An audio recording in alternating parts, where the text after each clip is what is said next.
break your legacy as easily as break your heart? Somebody's got to explain to me how we lost this race. Why do the legions return to compete year after year? Why do they even try? They kiss the bricks. It's an obsession, a legendary riddle begging to be solved. The drive to cross those historic bricks first, consuming. Wake up, we're winning this thing. Winning its respect, intoxicating. Yeah, baby. A Brickyard win inspires legend. I love racing, hell yeah. But victory here requires more than talent and speed. Demanding intangibles hard to harness and even harder to quantify. Commanding each driver to summon strength beyond skill. Will my dedication allow me to kiss the bricks? Confidence beyond swagger.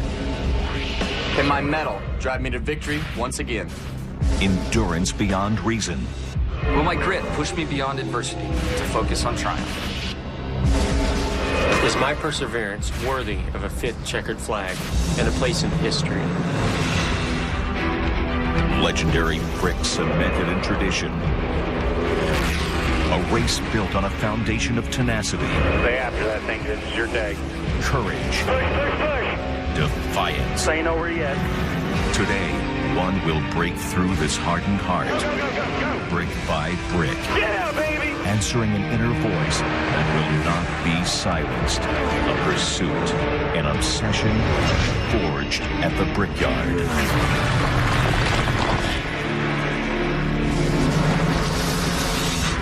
Some call it a cathedral, others call it a coliseum of speed. It is the Indianapolis Motor Speedway. Our coverage of the Brickyard 400 presented by Golden Corral. No track does more before a race than the Indianapolis Motor Speedway, and we don't want you to miss a second of it. So for that very reason, let's now go trackside. Ladies and gentlemen, race fans, at this time we would ask you to please rise, remove your hats for today's invocation, to be delivered by the Reverend Howard Brammer. O Lord, our Lord, how majestic is your name in all of the earth. Here at the motor racing capital of the world, we await the starting of engines and the quickening of our heartbeats, and here we pause to acknowledge you and to pray. I pray for the safety of each driver, for clarity of the mind, for keenness of the eyes, and quickness of the hands. Lord, according to your will, bless this event. And according to your grace and mercy, bless this great nation of ours, the United States of America. I pray in the name of Jesus. Amen. Ladies and gentlemen, please remain standing and welcome back to the stage Big Machine Records recording artist Rascal Flatts as they lead us in the singing of our national anthem. Oh, say, can you see by the dawn's early light what so proudly we hailed at the twilight's last gleaming, whose broad stripes and bright stars through the perilous fight for the ramparts we watched, we're so gallantly streaming, and the rocket's red glare, the bombs bursting in air, gave proof through the night that our flag was still there. Oh, say does that star-spangled banner yet wave o'er the land of the free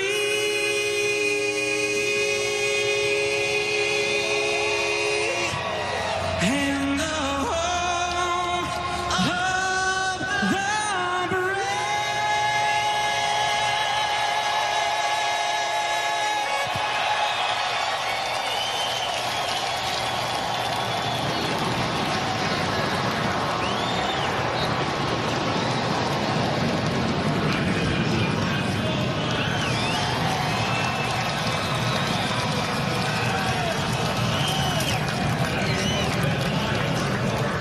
Jeff Gordon saying goodbye to his family as he climbs into the car. He will start 8th this afternoon, and he, of course, is going for his 5th win here at the Indianapolis Motor Speedway. Brad Keselowski got the win last night in the Nationwide Series, and on the back of his 2-car today, a special note for his boss. Roger Penske won here so many times in the Indianapolis 500, but no wins in the Brickyard 400. And when we come back, all the talk goes away, all the hype becomes reality. The Brickyard will roll to life. So many symbols of racing, so many of them unique to the track. Such a dramatic stage for 400 miles, which is what we will see next. NASCAR Sprint Cup Series Brickyard 400 is presented by Golden Corral. Help yourself to happiness. And in part by Sprint, proud sponsor of the NASCAR Sprint Cup Series. When you are racing at the Indianapolis Motor Speedway, history is always on the line. Chills and goosebumps are a common occurrence at this track, especially on race morning. 10 drivers have carved out their own piece of Brickyard history. 6 of them are in the field today, including last year's winner, Jamie McMurray, but there are a few other notable names on that list.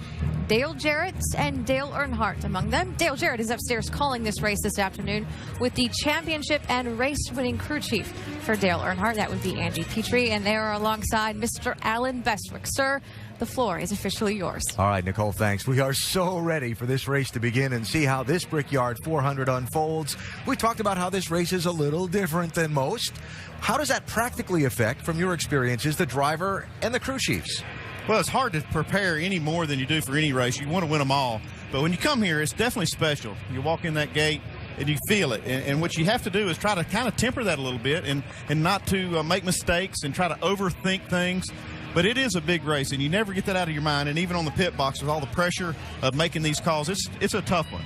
Yeah, and Andy, from the driver's side, you've spent all of this time trying to convince yourself and everyone around you that this is just another race. But it's about right now at this time that these drivers understand, because of all of those butterflies in their stomach, that this is a big, huge day. Indianapolis Motor Speedway. You have one chance at every time this time of year.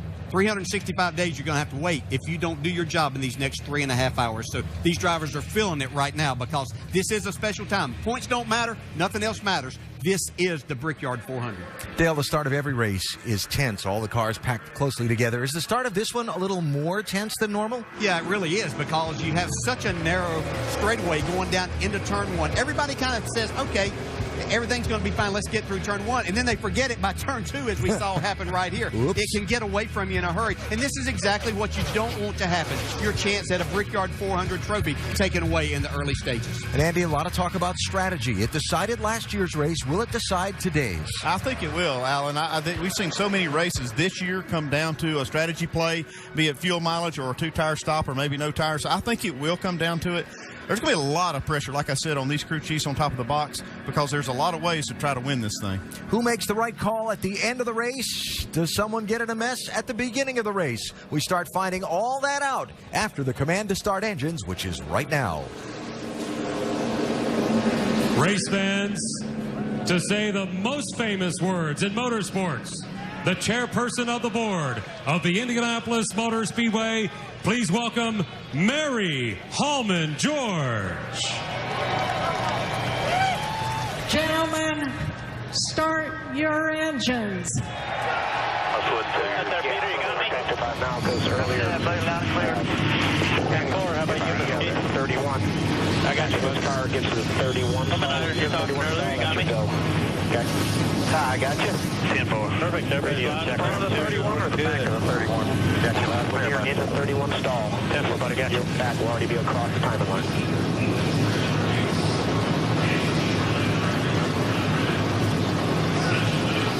So, we're almost set to go for this year's running of the Brickyard 400. When we come back to the Indianapolis Motor Speedway, we'll talk with our in-race reporter for the race today, Carl Edwards, driver of that 99 car, lined up 10th on the grid. Carl has his own unique victory celebration when he gets to the checkered flag first. But is he going to be able to do that backflip today along the yard of bricks at the Indianapolis Motor Speedway? He'd do a little kiss following the flip, wouldn't he? I think so. We'll talk to Carl and roll the cars onto the Indianapolis Motor Speedway in a minute.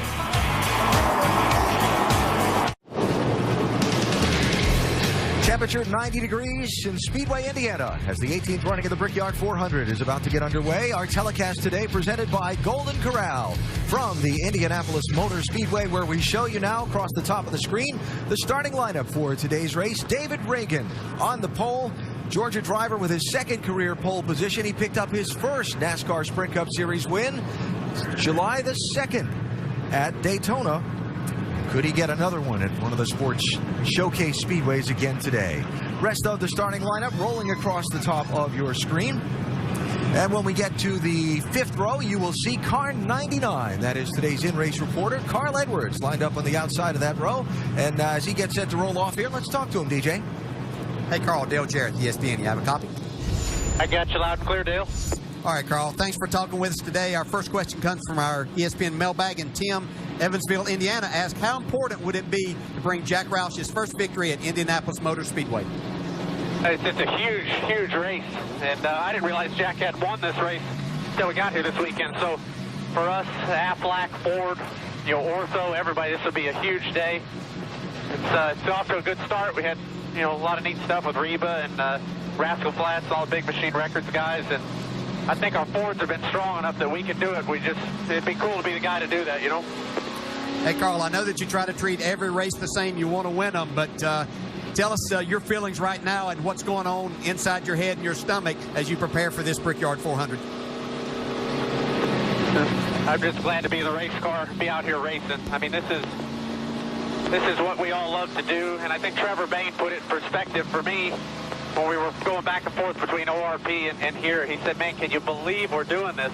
I said, what do you mean, Trevor? He goes, we're race car drivers. We're driving all over Indianapolis, getting to races these places. And, it's just cool to be in this race car today. All right, Carl, thanks for talking with us. You have a great day. Now, Andy's going to talk to your crew chief, Mr. Bob Osmond. Thanks, guys. Hey, Bob, Andy Petrie in the booth. You have us? Sandy, how are you? I'm great, Bob.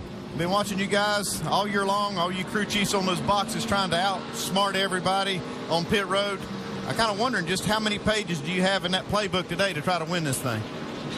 Hopefully I've got the right page, that's for sure, but you're right. It's been basically hat tricks here trying to figure out what to do at the end of the race to come up with a win. So got to stay on our toes here and look for that unique decision to get out front and win the race.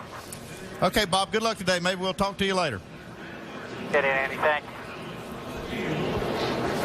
Carl Edwards and that 99 car and his team, Bob Osborne, leading, all getting ready to go in this running of the Brickyard 400. Carl carrying one of our 8 high-definition onboard cameras in today's race. In a moment here to talk about pushing the envelope of technology a little further forward to bring you more inside the action. In the past, the onboard cameras could only show you one view from inside the car. Now, ESPN and our partner Broadcast Sports have nudged that along further, where carrying the same amount of equipment, the same weight of equipment inside the race car, we can show you 2 views from inside the car. So, for example, we can see Juan Pablo Montoya at work while seeing where he's headed. You can see him thread the needle. There's Dale Earnhardt Jr. See his view from atop the car and what we see of him driving the car. At some point, we'll show you just how hard these drivers have to work inside these cars today. And as the field completes the first of its parade and pace laps, we check down on pit road for some stories there. Dr. Jerry Punch, what have you got? Thank you, Al. A few years ago, the winning driver stood in victory lane here and sobbing and said, you just don't know what Indy means. Today, teammates Tony Stewart and Ryan Newman both do.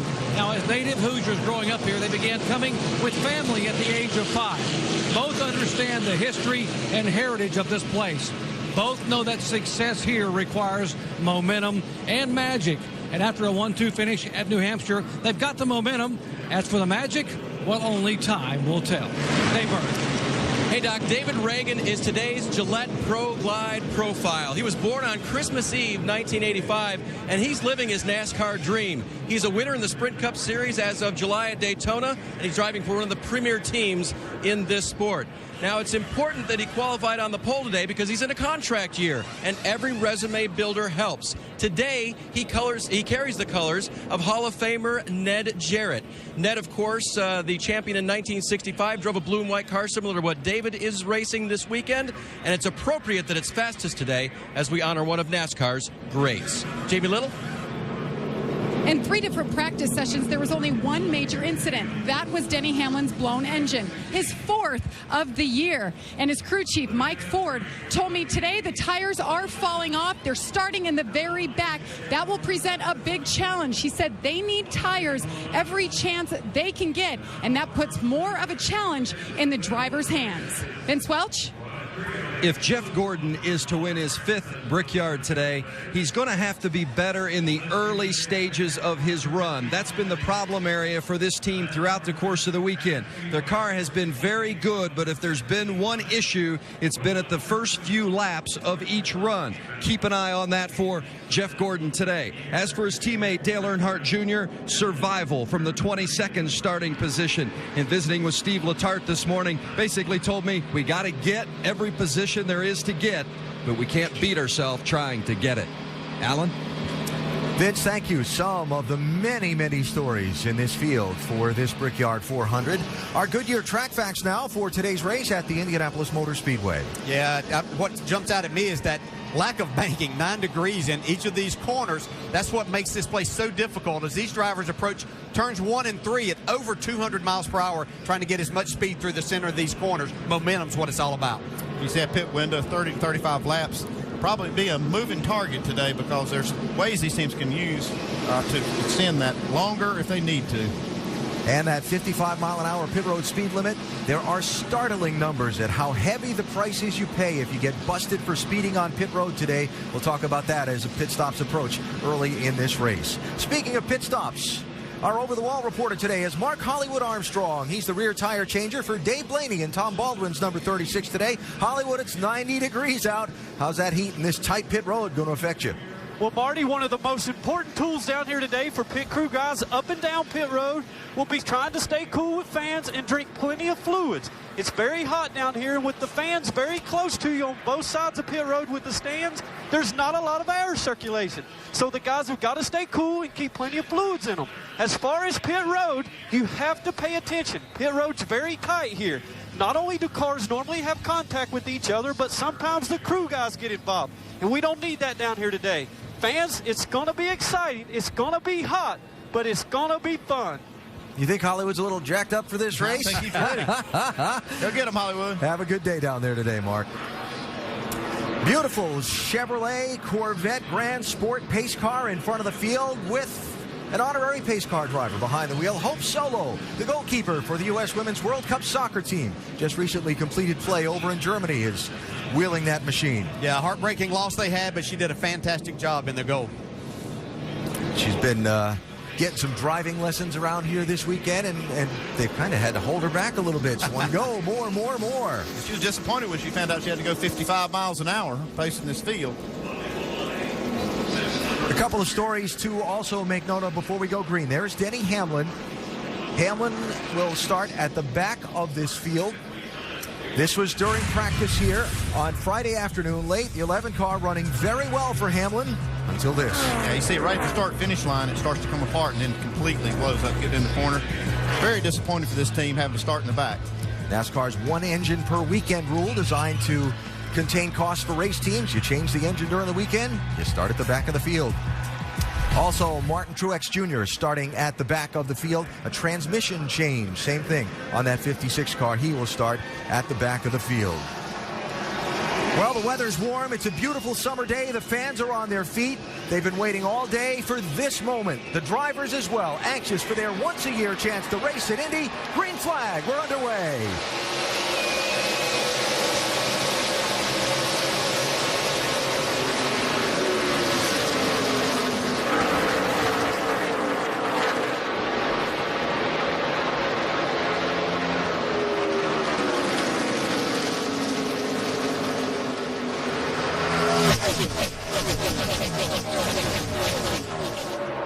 They all made it through the first 2 corners. Casey Kane in the 4 car takes the lead. Yeah, that's really a power move on that high side.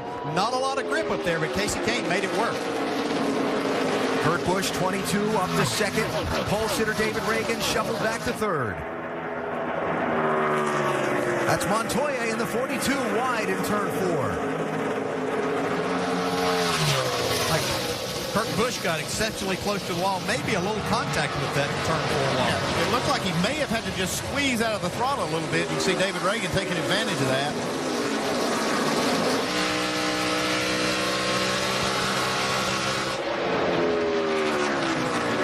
Allmendinger, 43, around Johnson to pick up a spot. While ahead of them, they continue to race for second. Reagan holds off Kurt Busch. It's so important to be aggressive. I know there's a lot to lose in these first laps. But you got to be aggressive. Try to go for this track position. Man, he got it good. He got it really good. I hope he didn't do any damage to that car, but he did hit it pretty good. Yeah, and we've seen these cars be extremely tough, but you can't abuse them too much and get the most out of them throughout the day. It's like Jeff Gordon's on the move. I've seen him be very aggressive, trying to get these spots early. He just got another one over Matt Kenseth. Gordon started in the 8th position. He's up to 6th in just the opening couple of circuits. And this was the one thing that they were fighting, low air pressure.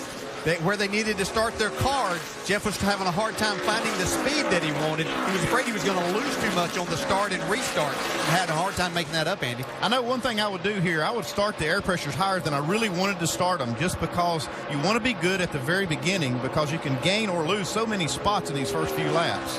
There's a challenge for 3rd place. A.J. Allmendinger goes by.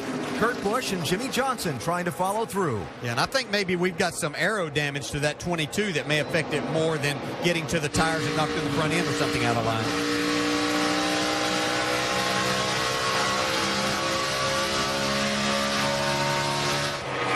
Here's Jeff Gordon on the move again, the 4-time winner.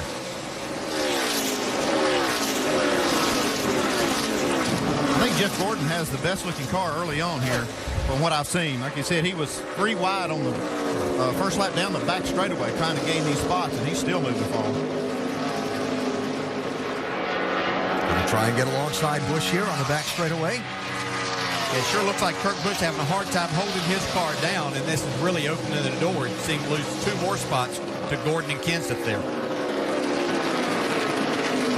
One thing that Busch has in his favor is he has that good track position now.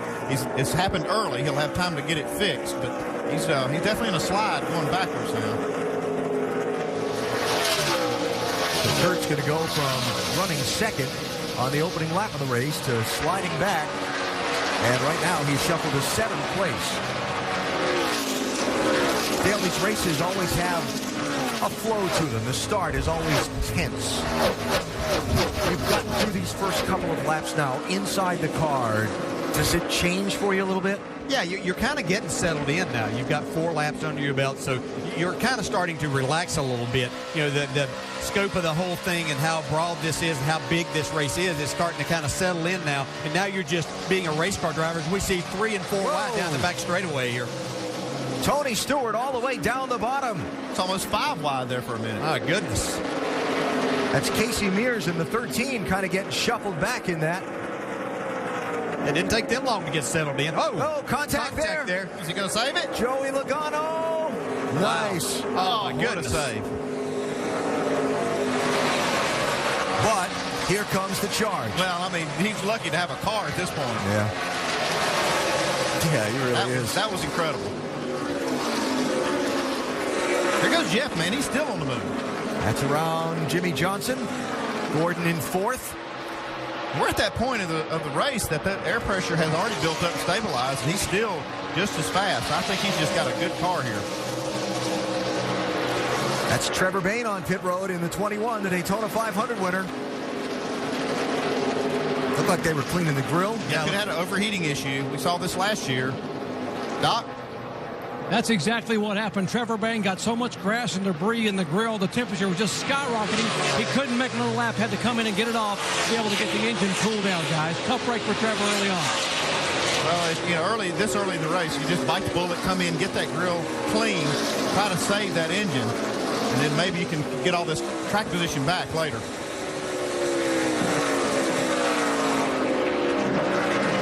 So Joey Logano, after that slide in turn number 4, has shuffled back to 28th position.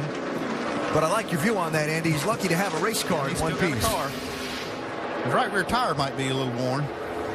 That's Dale Earnhardt Jr. in the 88. He gets in the left rear pretty hard. Right here's where Joey just does an incredible job. And a lot of tracks you'll have banking that'll help you hold that car there when it gets out that far. See, Junior being pretty aggressive here. He's really not up there that far. I don't know if Joey surprised him back now. Look how sideways this race car is. Oh, wow. So again, Logano has slipped back to 28th, Jamie. And I talked to Joey just before he got in the car, and he said, we really don't know what we have. The car hasn't been handling great, and the speed hasn't been great, and that could have led to that incident. Now he's saying the car is so loose, he's dying to come in, but his crew chief said, no, you got to stay out until the first caution. And what that slide probably did, too, is heat up that right rear tire some, which will make you even looser yet if you were loose to start with. Just added some air pressure there and built that up. And he's just going to have to hold on here for a while. You see him trying to make a move on Casey Mears.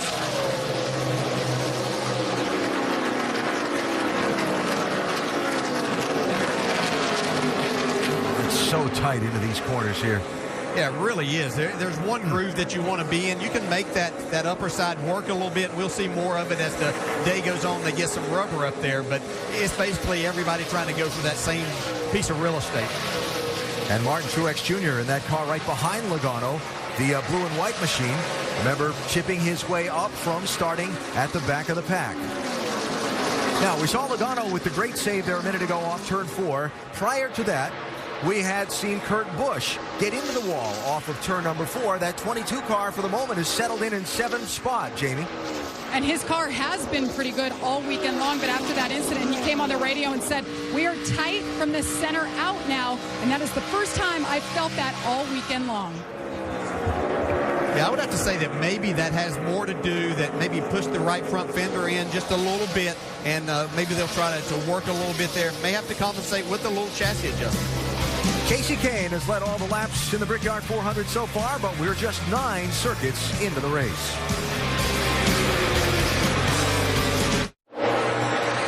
Chevy brings you Drive It Like You Want It. Enter for a chance to win a new Chevy Silverado and a trip to Texas Motor Speedway and meet Team Chevy drivers Mark Martin and Jeff Gordon. Visit driveitlikeYouWantIt.com now.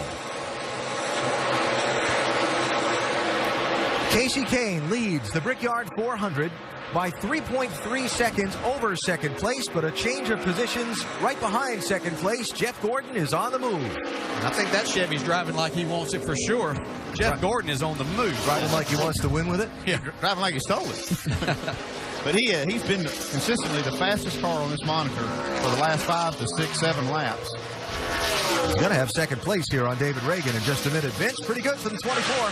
Well, you know what's most interesting, just as we told you in the open, and DJ commented on it as well, that was their concern, was that the car would not be manageable in the early laps of the run. Alan Gustafson, the crew chief, said, that's my concern. If that is good, we're going to be real good today. I think you've seen it here in the early stages. They've got that part of it handled, at least on this first run.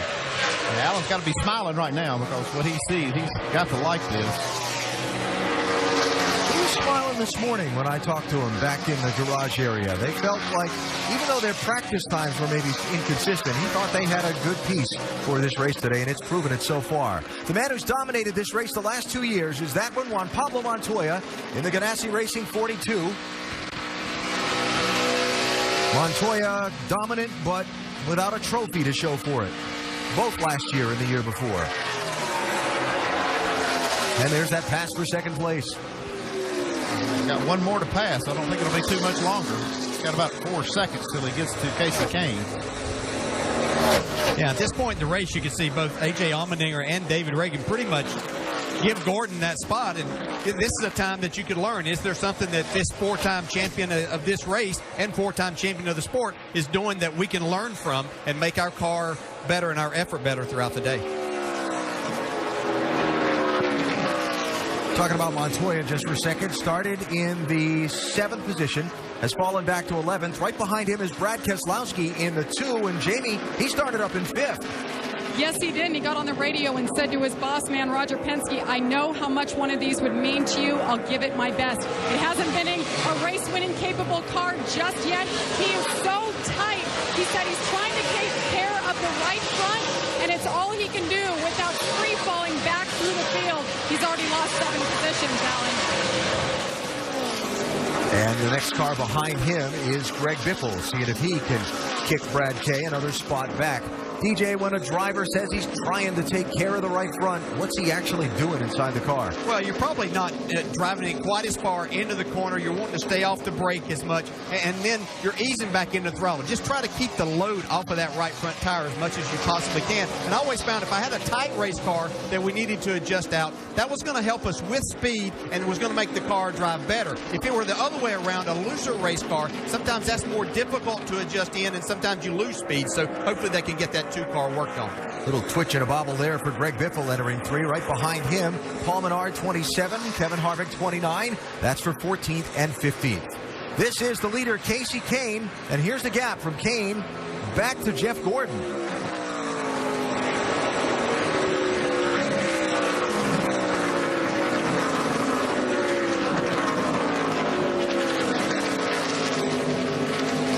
So Kurt Busch, we continue to follow up on the story of this 22 getting into the wall in the opening couple of laps of the race. He's got a good shot right there of his right side where you see he made significant contact. Right here, this is right off the corner. Man, pop that thing. Yeah, anytime you get those right side tires in that gray or lighter area, then you're really taking a chance right there. And that looks like it's done a little more significant damage maybe behind that right side door, Andy, and that could possibly be the aero part that's making him even tight too. Rusty, you've been watching this 22 car. What are you seeing? Yeah, Alan, I'm really concerned about the 22 car, Kurt Busch, right now. I'm looking at his right front fender, and it's bent in quite a bit. And that creates a lot of downforce. And with this track being diamond ground and really abrasive on the tires early on, I'm a little bit concerned about that. But with more on that, let's go to the Craftsman Tech Garage with Tim Brewer and see what Tim's got to say. Rusty, you're exactly right. We actually mold the shape of this fender right here. We're trying to affix all the air to it that we possibly can to make downforce, push the car to the ground. But when you damage and push this area in right here, you give up that downforce, and it has a tendency to make the car slide. Anytime the car slides, you wear out the right front tire. It's not a good situation. Those guys need to pull that fender out on his first pit stop. Guys? All right, Tim, thanks. Caution-free so far in the early laps of the Brickyard 400. Casey Kane leads Jeff Gordon, David Reagan, A.J. Allmendinger, and Matt Kenseth. We're not all that far away from the first set of pit stops.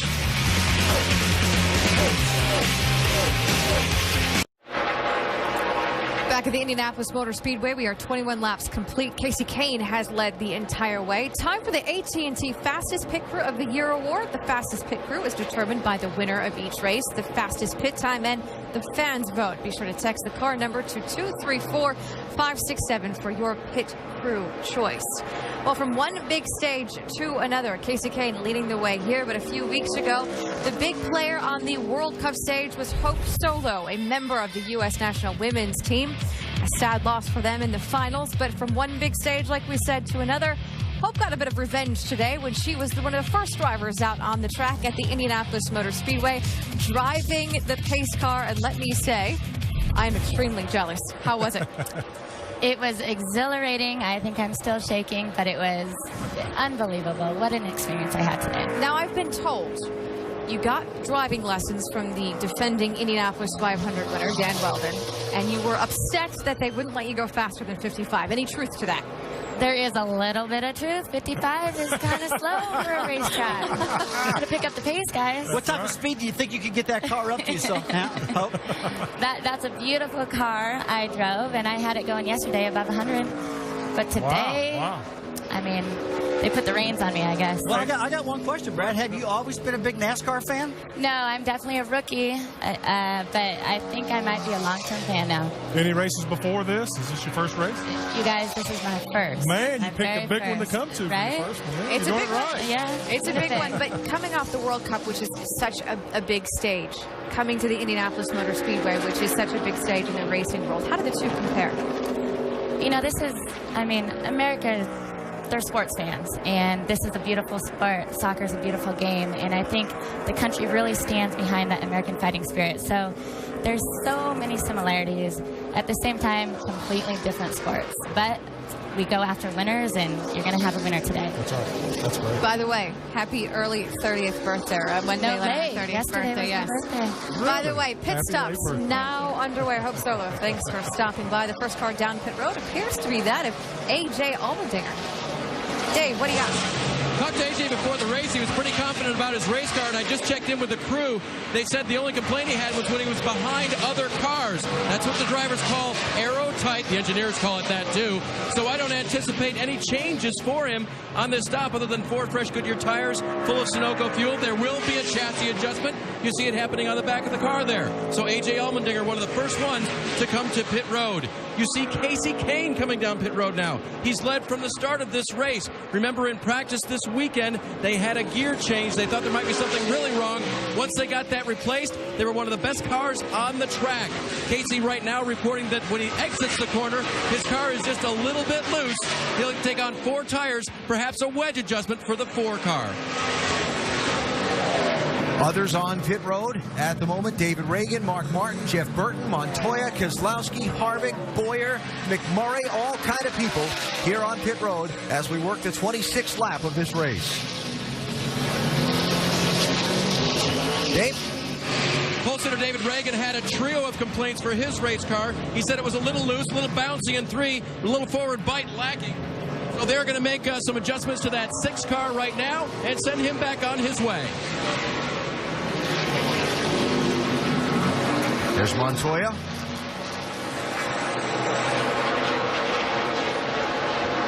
Jeff Gordon, the race leader, has not stopped yet. While this whole rash of cars, let's see, I don't think I mentioned Stewart, Hamlin, Kyle Busch, Bobby Labonte, Ryan Newman, all in that one rush to pit road. There's Reagan coming out, just even with the leader. Kurt Busch on pit road. See if they give that right front some attention, Jamie. That's right, a little bit of damage up front. Made the car tight from the center out. They're going to take wedge out of the left side of that car. 4 tires. Kurt Busch trying to get the first win for Penske in the NASCAR Series here at Indianapolis. A little attention. Yeah, just at the last second, you saw the crew member pull the right front fender. Carl Edwards, Greg Biffle, Casey Mears, Paul Menard, Joey Logano, Dale Jr., Marcus Ambrose, all making pit stops. And now here's Jeff Gordon on pit road from the lead, Vince. Certainly one of the most impressive cars here in the early going. Jeff Gordon has been on the move, but he says the front end is a little bit too planted, and in traffic, it's a little loose off. So they're going to give him a round in the left rear, 4 Goodyear tires and Sunoco fuel with a 4-time winner, Jeff Gordon. Chad Cannell's telling his driver, Jimmy Johnson, you're the second fastest car out there behind Gordon. 4 tires. He's a little bit loose. Track bar wedge adjustment for Jimmy Johnson.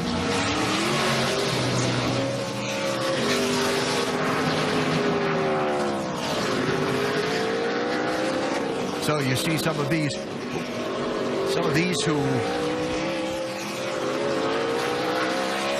So watching for Jeff Gordon, Casey Kane has already come by and gone. So the difference of a couple of laps on fresher tires, plus the gap that Kane had on Gordon before, is going to allow Casey to make it through this cycle of pit stops and hold the lead. And that's why you saw everybody try to make that rush to pit road. They could run longer on fuel. Most of the cars could.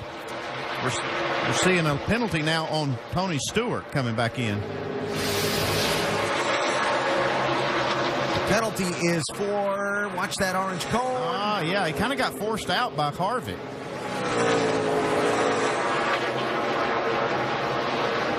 And more contact on pit road. That's Jeff Burton, 31, Montoya, 42.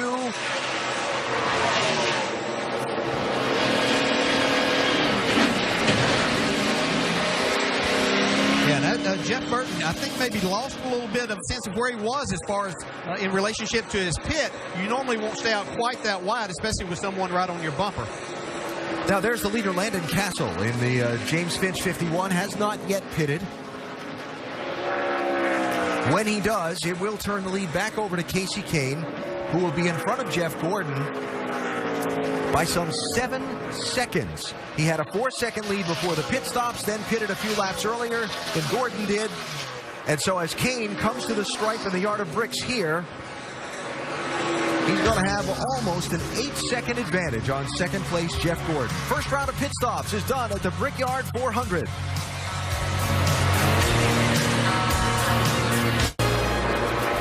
And today on a 90-degree day in Speedway, Indiana, it's the 18th running of the Brickyard 400. Live on ESPN, our telecast presented by Golden Corral. You're looking at the race leader, Kasey Kahne, in that Red Bull number 4.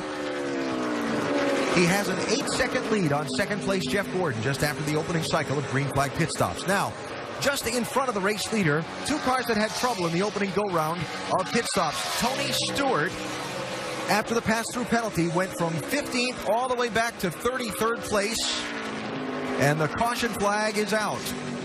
Huge break right there, who you were talking about, and Jeff Burton, who was just in front of the race leader. There is debris on the racetrack, which has brought out the first. I just saw the 21 car going by really slow down the front straightaway here. I don't know if he might have had a tire issue. Well, first of all, the cone's on the racetrack, the commitment cone. Yeah, that's the one Tony Stewart hit. And there's a, looks like maybe a drink bottle, which is not a good thing in a race car at 190, 200 miles an hour. Anything out there is a potential hazard.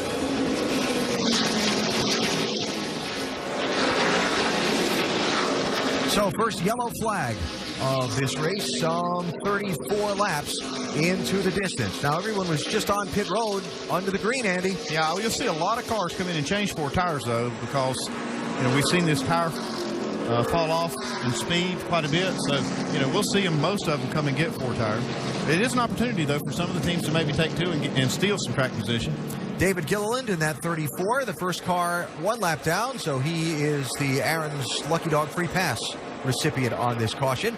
Means he'll get to pass the pace car and come back around and rejoin the lead lap.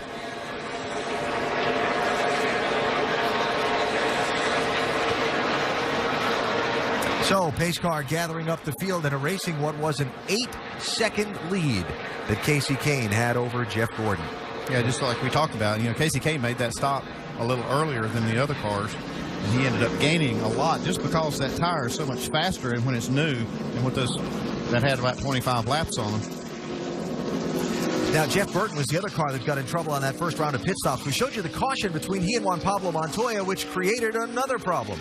Yeah, and actually, Jeff Burton, I think, was almost by his pit when he got the contact from Montoya. It really knocked him by a pit. He had to go out and come all the way back around. So it was like a pass-through penalty and a big, big break with this caution. Burton, yeah, he's got a new crew chief, and typically it's the crew chief that calls those last few pit stops when they make that, that stop. So I think it could have been just a little confusion there, just a little bit of jitters maybe to start with the crew chief. Did I say Gordon instead of Burton there before? No, I think you said. Okay. No. Pit stops. Who's in, who's not? Looks like the top 2 stayed out, Kane and Gordon.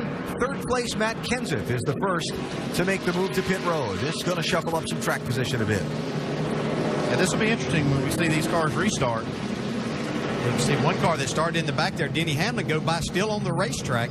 So he's going to use this to try to gain some track position. I thought we heard Mike Ford say he wasn't going to try to do anything fancy to get track position. 2 tires on Matt Kenseth's car there.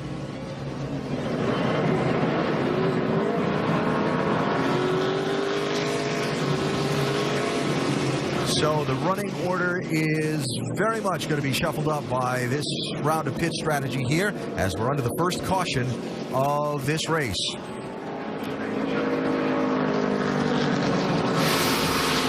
Where did that drink bottle come from? Like Kyle Busch, he tried to throw it in the grass, but it came back out on the track. He did, just didn't quite make it there. Didn't make it. The Brickyard 400 telecast presented by Golden Corral. First yellow flag is out.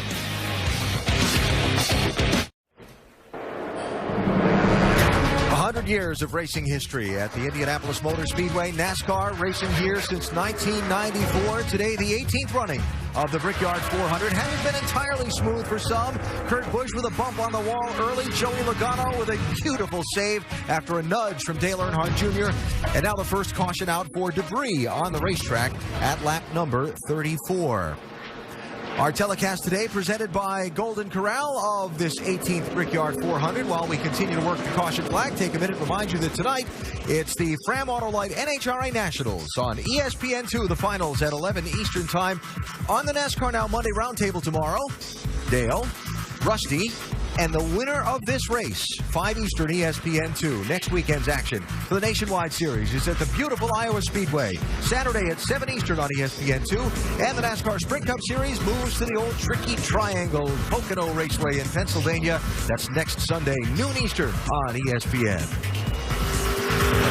Unique racetracks back-to-back weeks. So you see the field doubled up behind the pace car, which means we're going racing when they get back to the front straightaway next time. Saw Tony Stewart bounce off that cone earlier. Well, you got to have it just in the right place. Okay, it wasn't exactly where he wanted it. Okay, maybe that's where I want it. And get out of the way, because here they come. Time. See, Jimmy Johnson's going to act like he's going to come in here. Let's stay out. I'm surprised to see that many cars stay out. We'll see how it works. You know, this tire falls off about a second after they run 5 or 6 laps. Dave?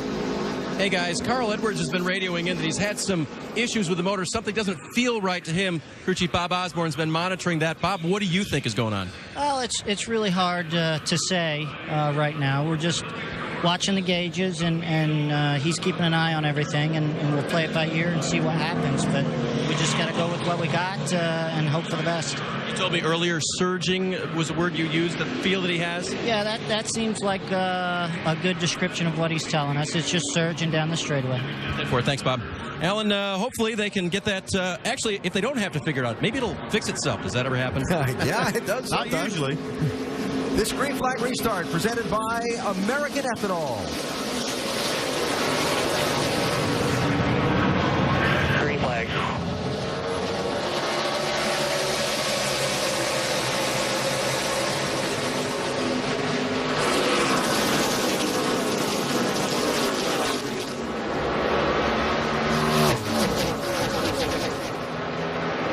Oh, Mark Martin in the 5 car. With a little assist from the 42 of Montoya getting him loose there. Good save by Mark Martin, but he's going to lose a few spots here. I think when he looked at his mirror and saw Montoya back there, he was probably ready for it. Become kind of a common theme, but see last year's winner, Jamie McMurray, up on the high side trying to go around. I believe that's Landon Castle in the 51. Yeah, Landon stayed out under that last caution. Yeah, let's, now that they've sorted this out a little bit in this opening lap, reset some of that strategy play. We just saw 10 cars did not pit under that yellow. Kane, Gordon, Johnson, Martin, Montoya, Hamlin, McMurray, Truex, Castle, and Jeff Burton. Matt Kenseth was the first who did pit onto the caution. He restarted in 11th. Yeah, the one thing that you don't want to be is the car, the first car that everybody gets to that didn't get tires. Where you line up and you got everybody behind you on new tires, you're going to be the one that they pass first, and that's poor Landon Castle right now. Yeah, you feel like there's 65 cars in this race by the time they all get by you there. Spotter just keeps saying another one. Yes. Inside, yeah. another one. For a while. Matt Kenseth moving forward. A.J. Allmendinger as well. Jamie McMurray shuffled just a little bit. I want to see just how fast Casey Kane can run. After they put tires on, they can run basically kind of a mid 51-second lap. And then after they run a while, they're back into like the mid 52s, high 52s. After they cool off, I was kind of interested to see just how fast they would run. In that lap, Casey Kane ran a 51.25, so the tire cools off and comes back pretty well.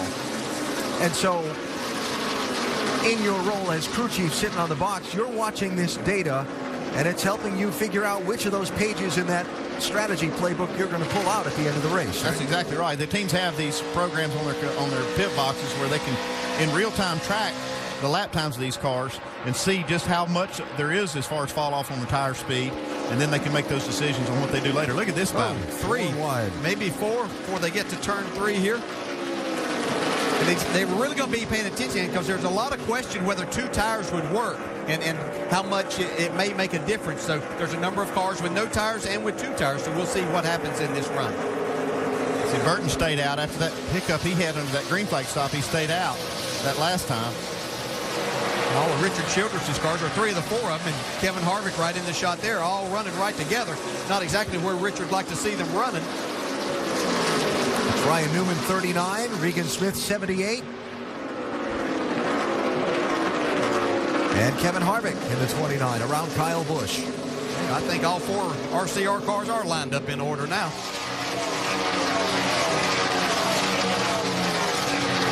By the way, Casey Mears has just come to pit road under the green flag. David Rudman pulling out, trying to make a pass on Tony Stewart and Joey Logano. Joey's out in no man's land right there. Not a place you want to be. Wow. You know, Logano started this race at the back of the field the last 2 years because of the 1 engine per weekend rule and some engine troubles they've had. He passed a lot of cars in both races.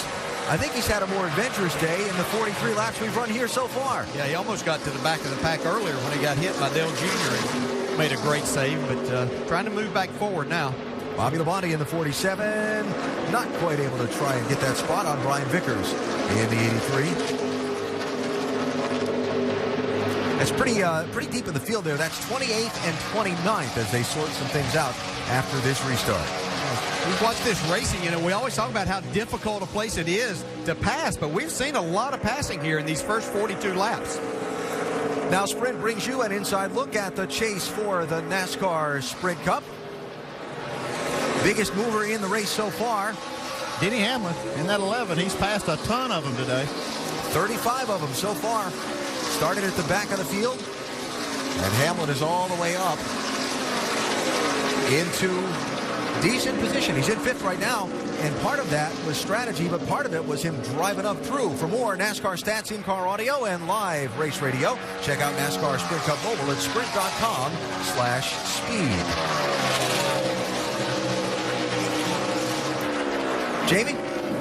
Well, Alan, exactly. With Denny Hamlin starting 40th, he was down and out after practice on Friday. A blown motor forced them to the back in a car that he told us was capable of winning. And he thought, this is Indianapolis. There is no way I can win this race from way back here.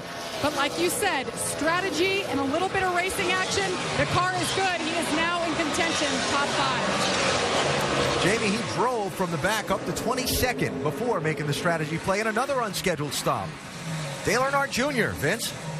The problem for Junior is the fact that he's got some debris on the grill. There you see him cleaning it off. The temperature had risen up to 300 degrees, so they put a little fuel in it, cleaned off the grill, and off goes Junior. He moved up to 11th position, was having a pretty decent run, Alan. That's the 3rd car, Vince, we've seen come down pit road for that, cleaning the grill. We saw Bobby Labonte and Trevor Bayne have to make green flag pit stops to clean the grill.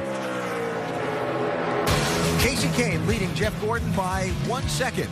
As we are just past the 1/4 mark of the Brickyard 400, telecast presented today by Golden Corral. Back at the Indianapolis Motor Speedway, Paul Menard currently leads the way for the AT&T Fastest Pit Crew of the Year award, but you do have a say in how this one works out. Vote from your AT&T phone by texting the car number to 234-567 for the pit crew you think is the fastest and most valuable. Right now, 48 laps complete. It has been all Casey Kane has led from lap 1 to now. There he is, crossing the yard of bricks where he hopes to be on the very last lap of the day. It's Kane, Jeff Gordon, followed by Jimmy Johnson, Juan Pablo Montoya, and Denny Hamlin is in 5th. Let's get you caught up to speed right now with Nationwide Insurance, starting with the guy in 6th place. That's Matt Kenseth. Caution out on the track. Alan, let's go up to you. Second one of the race.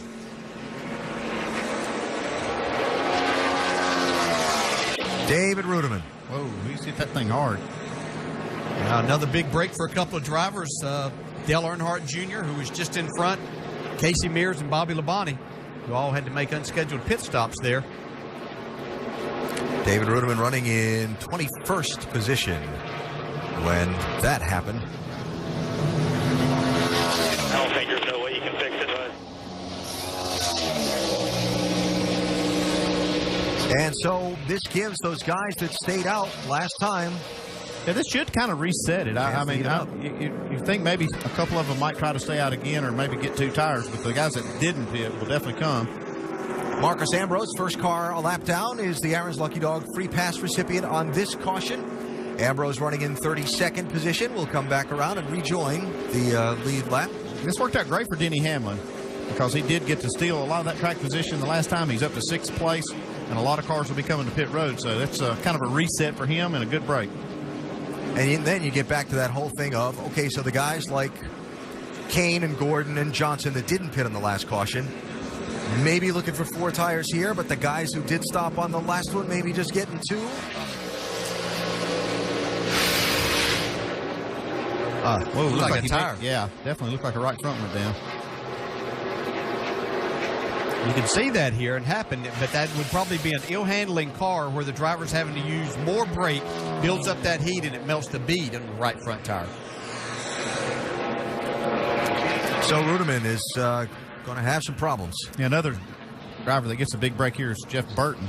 You know, he had that hiccup on his first green flag stop, and now he stayed out. He'll get a lot of that track position back because he's 15th. And I would be surprised, these drivers that took 2 tires on that last one, that's going to be putting a lot of laps. You could possibly get a lot of laps on those left side tires and be giving up something if you opt for 2 tires again. So this could be a situation that the field is kind of saying, okay, everybody's going to kind of get 4. We won't lose too much. Decisions. Yes.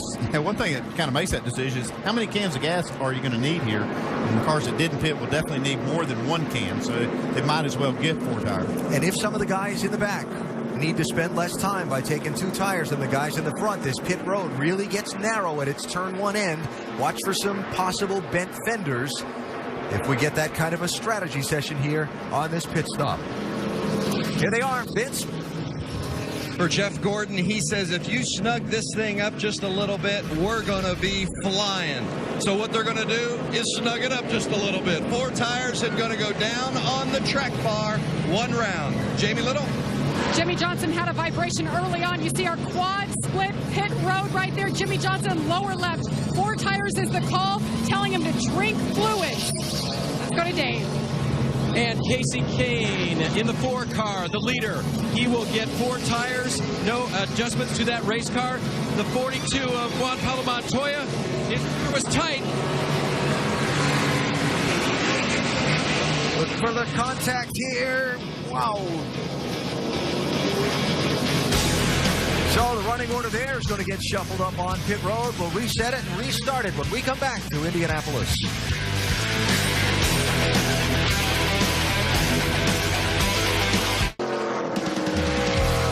The next 6 races, all part of the Sprint Summer Showdown presented by the HTC Evo 3D. You can go online to sprint.com/speed, pick the winner of each race. If your driver wins and then wins at the Atlanta Motor Speedway Labor Day weekend, you, the driver, and the driver's charity can each win $1 million. Find out more and sign up to play at sprint.com/speed. That gets your attention, won't it? It has gotten a lot of attention, and look forward to seeing how that plays out over these next half a dozen weeks. Can we play? I think you're part of a contest-affiliated organization, so no. All right, some pit strategy on this one, and the guy who's been leading most of the race lost some track position, Dave. And it was a problem on the left front. Kenny Francis is a crew chief. Understand dropped a lug nut, putting a tire on? Yeah, I didn't really see it. I was watching down pit road, watching for cars coming, so we didn't pull out into them or something. But looked like a lug nut problem on the left front. Not really sure exactly what happened yet. How good's your car in traffic? I don't know. We hadn't seen it yet, so it's hard for everybody in traffic. I think we got to go behind like the 31 one time and 47 there, and it was pretty hard to pass them. So we'll have to see. Hopefully it'll be good enough to go. Thanks, Andy. Vince. With Alan Gustafson, the crew chief for Jeff Gordon, you told me earlier in the day the car at the beginning of the run was going to be the key. How much better is it than what you had earlier in the weekend? Well, I mean, the drive-in Hunger Chevy's good. We were a little bit better in traffic than we were in clean air. So we just got to get him tightened up for clean air. It's kind of the dance you do here. You've got to balance that out. So if we can maintain track position, get him tightened up, I think we've got a good shot. It's a long race, man. It's a long way to go. Jeff's doing great. Guys are doing awesome on the pit stop. So real proud of everybody at Hendrick Motorsports. New car. It's a great car and really good power, Chevy power. So long way to go, but we're still pretty good. So far, so good for the 24, Alan. Okay, Vince, see the field doubled up on the restart. Dale Earnhardt Jr. in the green and white car did not pit under the yellow flag, and he is going to be the leader with David Reagan on his outside, who got just right side tires. Now, Tony Stewart had a forever pit stop under this yellow. Doc? A lot of time on pit road for Smoke here. They had the car was too tight, so they took a packer out of the right front. But also Tony had bounced it off the wall about 4 laps ago. They took time to roll all the fenders, make sure they had no rubbing on any of the fenders, made a major chassis adjustment, air pressure. And as Darian Grubb said, what else is going to happen to us today? We already had a pass-through for hitting the commitment cone. So now Tony restarting back in 28th spot. All right, Doc, thanks. Pace car will head off here. It'll be Earnhardt Jr. inside of Reagan, Kyle Busch and Jeff Gordon side by side in row number 2. And behind them, Jimmy Johnson doubled up with Matt Kenseth as they come to the green flag for the restart and crank it back up into turn number 1.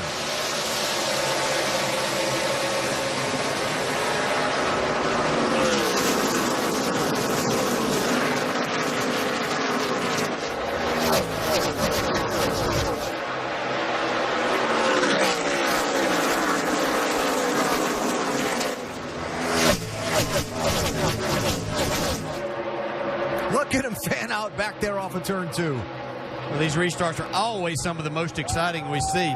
See Junior get a nice jump and good run out of there. Saw a little smoke out of the left front of Kyle Busch. Could just be some air pressure deal, or maybe has a fender bend in a little bit on the tire.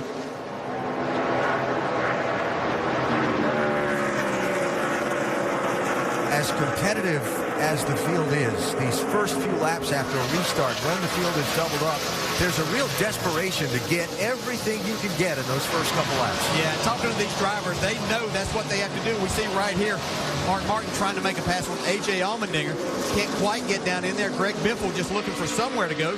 His teammate Carl Edwards on the outside, but they're just trying to get everything they can because they know that the passing becomes increasingly more difficult as they get laps on the tires. Biffle sliding up in front of Edwards. That'll be 13th place for the Biff. And Clint Boyer we ride with on the move. You see these drivers trying everything that they can. Carl Edwards getting over, trying to do a little side drafting on the 33 to hold him back. Clint Boyer able to make that pass. You have to wonder if maybe that engine surge is not hurting Carl Edwards right now, especially when they have new tires on. If you down a little power, that's where it will show up the most, is when you have new tires. It sounds like something that Leonard Wood used to describe me when I drove for the Wood brothers as a fish bite. And it just acts like it pulls a little bit. If you've ever been fishing, you get a little bit of a bite. It just pulls it. You can't get everything. See Tony Stewart taking some chances there early on, but he needs to make up some spots. Jimmy Johnson by Kyle Busch to pick up a spot. Kyle changing just right side tires on the pit stop. Some of the guys that are passing him here took 4. Jeff Gordon has gotten by him since the restart. Johnson being pushed by Matt Kenseth toward turn 3, Doc. And keeping an eye on that left front tire for Kyle Busch. DJ, you mentioned you saw a puff of smoke a moment ago. Coming off of pit road a moment ago, contact between Kyle Busch and Paul Menard. They're watching that left front fender. They thought it was okay when he came in, but right now they're watching for more rub and smoke on the 18 car. And Paul Menard had to make another pit stop under that caution. He's now 27th. He had some damage from that contact as well. And we got the report on Casey Kane, the man who's led the most laps so far today in that 4 car, trying to pick his way back forward after the lost track position. Yeah, he has no idea what his car will do in traffic. He's been clear of everybody these first 50-some laps. Looks like it's pretty good in traffic, though. I can't believe just how good Dale Earnhardt Jr.'s car is with as many laps as he has on tires. That track position, that clean air, worth a lot.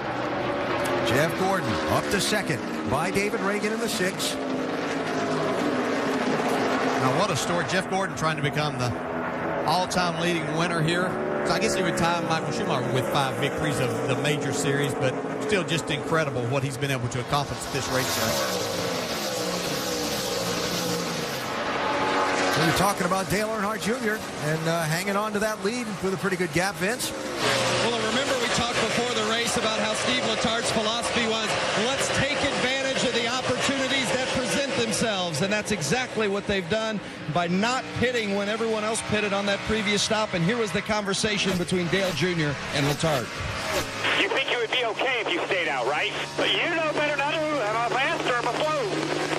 I mean, that wasn't bad. That right there, you were running the same speed as the leader. I would need to stay out if you wanted to get that track position back. Yeah, me and you are on the same plan, buddy. Despite going from 3rd to 9th in points the past 4 races, Junior says there's no additional urgency this week. When you get urgent, you get panicky, and then you make mistakes.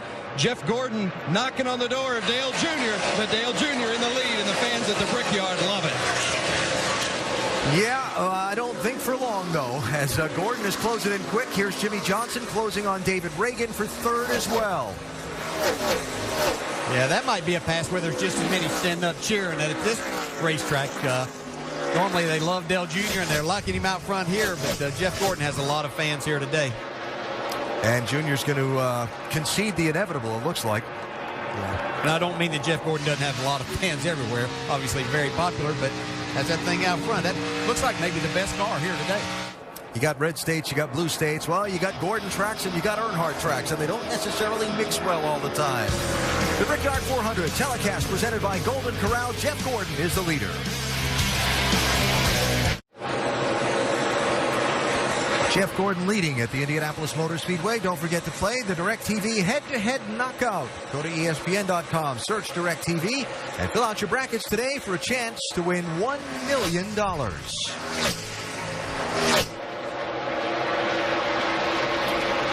Just past, we're a good bit past the 3rd mark, closing in on the halfway mark of this 18th Brickyard 400. Jeff Gordon is the leader. Nationwide Insurance takes you up to speed. Check in on how some of the front runners are faring. Vince? I think there was a lot of anticipation when Jeff Gordon was paired up with crew chief Alan Gustafson when Hendrick rearranged its lineup at the end of last season, and it has not been a disappointment at all. Gordon has already won twice this season, and Gustafson told me this morning in relation to Jeff Gordon, he's as good as advertised, and they've certainly been that good today. Dale Earnhardt Jr. in the 88 car. A lot of the fans have been excited about seeing him run up front again. He's really struggled over the last few weeks, and in fact has just 2 top 10s here at the Brickyard in 11 starts. But he's had a better car than the finish has always indicated. Today, they want to make sure they get the good finish. Jamie Little? Vince, by the way they're running, it's hard to believe 1 year ago Hendrick didn't have one single car finish in the top 10. When it comes to the 48 and Jimmy Johnson, it has been feast or famine. The last 7 races, he's won 3 times, but he's finished 22nd or worse the other 4. Today, he told us at the start of the show, today will be a feast. The car's a little bit loose, but it's good. Dave. Jamie, Matt Kenseth started the weekend as the fastest car in first practice, but crew chief Jim McBetting told me it's been a struggle for them. Matt didn't really even like the car on that lap. He started 9th, and on this last pit stop, he took 4 tires, if anything, slightly tight. A very good race car today for the 2-time winner so far in 2011. Behind him in the fifth place will be the 4 car of Casey Kane. This is the car that crew chief Kenny Francis didn't know if he would be able to run through traffic. He restarted 7th. He's up to the 5th place now.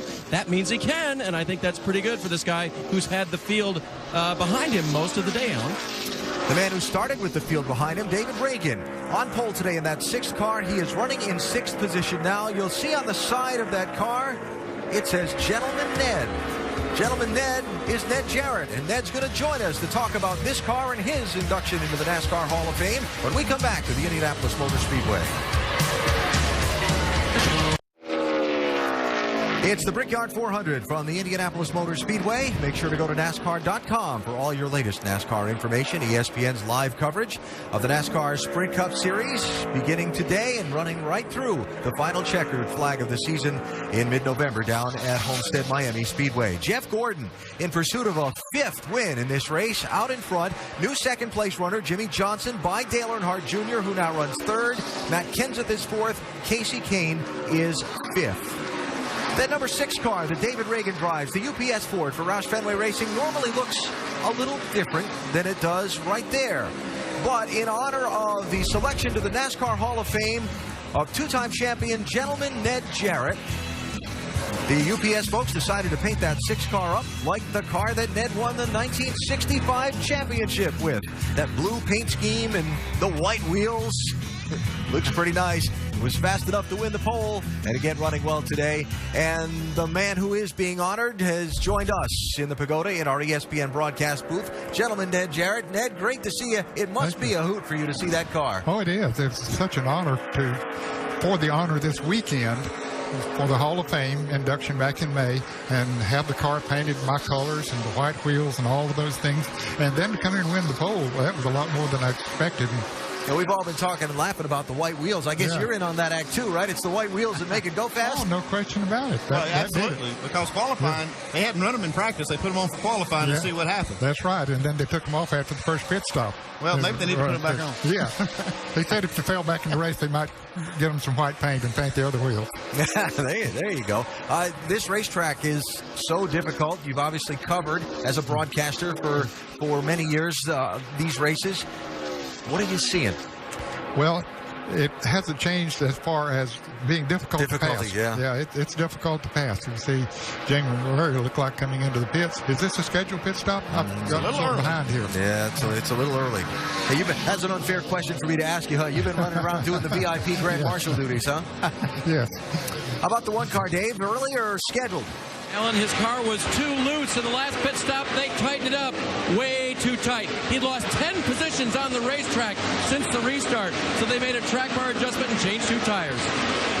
That's probably a good move, because we saw David Ruderman, that crashed earlier because his car maybe had been a little too tight, maybe abused that right front.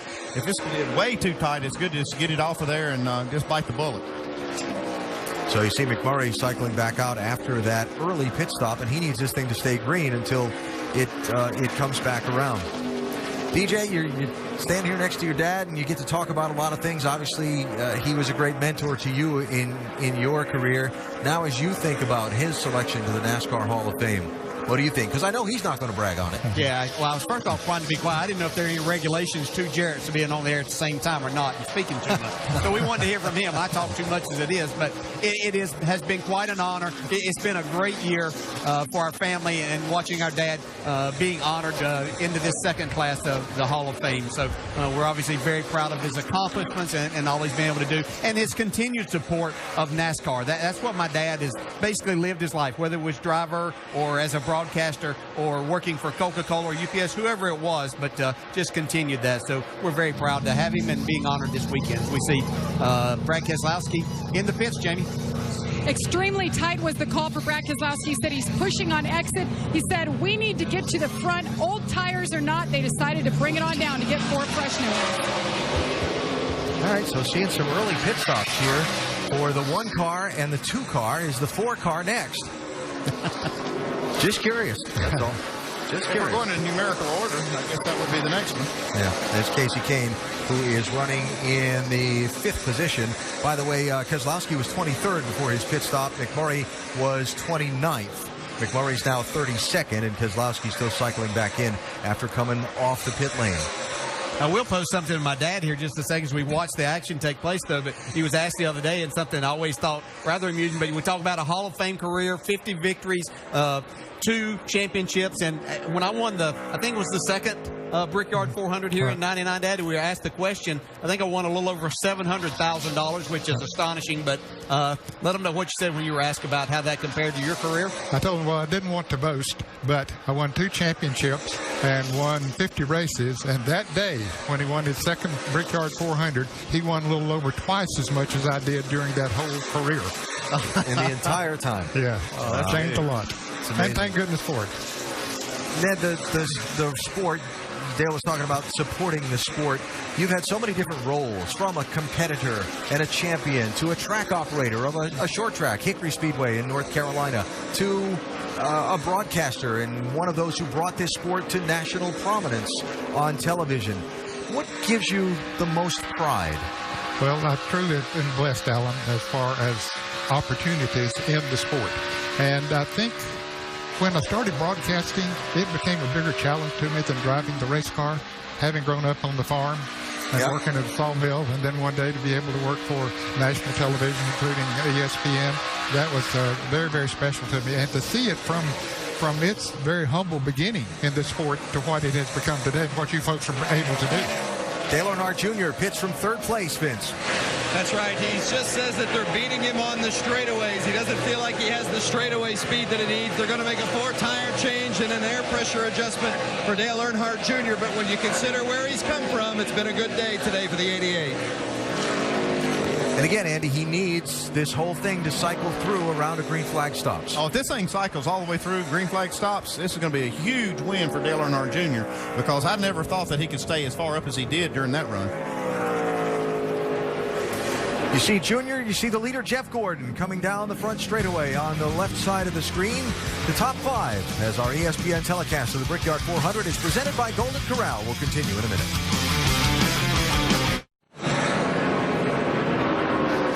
Back at the Indianapolis Motor Speedway at the halfway point of the Brickyard 400 for 2011. A rash of pit stops under the green flag. Only one of the lead cars, Casey Kane, pitted under this group that's just exiting the pit road.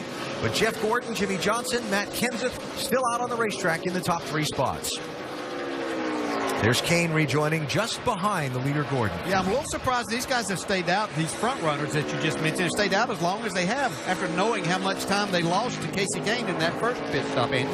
Yeah, they did. They lost a lot of ground on that first round of green flag stops, and now here they are staying out again. Jamie? And Denny Hamlin, who's had a pretty good day, I'm sure he's feeling the same way, being that he started back in 40th. The call for him, he's a little bit tight. 4 fresh tires, fill it up with Sunoco fuel, track bar adjustment, clean stop, down and away, Doc. Tony Stewart, track bar adjustment, wedge adjustment, air pressure adjustment, trying to get it full of fuel. He said, give me some help at the front of the car. I am so tight. Finish. The 24 of Jeff Gordon is coming in, and you see it's a right side now coming over to the left side. A 4-tire change, 2 cans of Sunoco fuel. They've been happy with the car, but they do want it in the back end a little bit more to stick to the track, so they gave him a chassis adjustment. Matt Kenseth pitting. Jimmy Johnson, the leader, has not yet stopped. There's Kenseth, Dave. And Matt Kenseth's crew going to work on the 17 car. 4-tire change for him. Doesn't look like they're going to make any adjustments to the car at this point. Just air pressure right now for Matt. And a little track bar adjustment has already been made to Matt.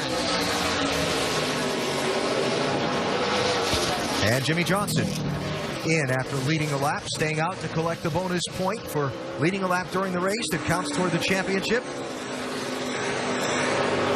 Something flapping there from that left side of the 48 car. Here he comes, Jamie. And trying out a new front changer for the 3rd time this year, Dave Collins is on loan from the 14 team. Jimmy's saying, we're getting there, but we're still loose. I'm hanging in. They made an air pressure adjustment before they went over the wall.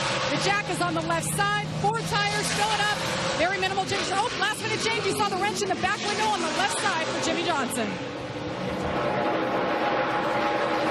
Looks like maybe just a piece of tape or something there. It's kind of flapping around. Piece of the skirt, piece of tape over the skirt. So here's the leader now, Paul Menard. Remember we talked about under that last caution, he had to make an extra pit stop. So he's got a little bit more fuel, and see for how much that longer that allows him to stay out here.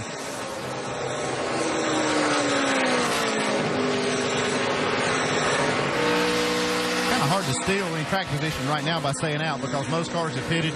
There's still 32 cars on the lead lap, so if the caution did come out now, he would have to go behind them. So probably a good move to get on in now. Here he comes. And with those guys out there on fresher tires, they're eating into whatever advantage you might be trying to gain by staying out. Menard's family has a long history at this racetrack. He says it is the most important race of the year to him. Here he comes for a pit stop. Jamie? Absolutely. His dad is big in Indianapolis, and for the 500, 4 tires is the call for Paul Menard, who started 15th, the best start he's had here in 4 attempts. Paul's car pretty good. They're hoping this comes down to a fuel mileage race. You see the wrench in the back left window there. We're getting great fuel mileage, about 33 miles to the gallon. 13.8, great stop for Paul Menard. And he'll cycle back into full speed racing and see where that stop ends up placing him in the running order. A big piece of debris on the nose of Juan Pablo Montoya here. We'll see how much of the opening it's covering. Give up the spot. And what they're saying, give up the spot. They're going to need to get behind the car that's behind him, let him catch up. So he's just blowing around right here, going down the straightaway. If he can get up behind the car, he can probably get it off of there and keep that thing from running hot more than what it already is, Tim. Tell you what, there's a situation to where the driver plays a very important part, because when he pulls up behind that other guy, he's got to cut the radiator fan off. The fan sets behind is electric, and when he cuts that off, that paper comes right off. Guys? Championship crew chief Tim Brewer in our Craftsman Tech Garage. Juan Pablo Montoya running in 6th position. And what the team's trying to get him to do is drive back behind David Reagan in that gentleman Ned car and see if he can get that trash off the grill.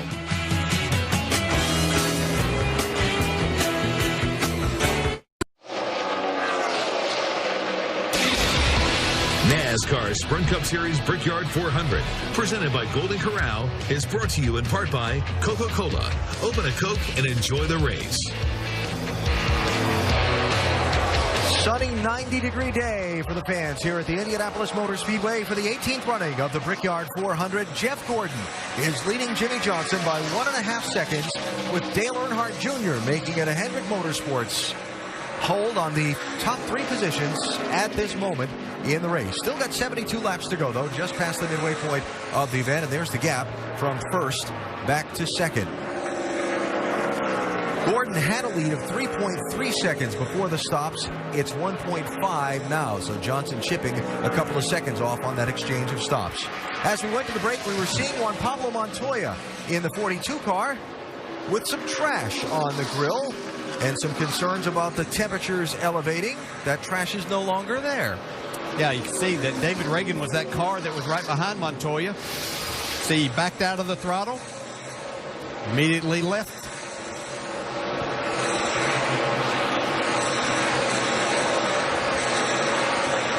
If you need to give up that spot, I'll give it up to get that tape off of there.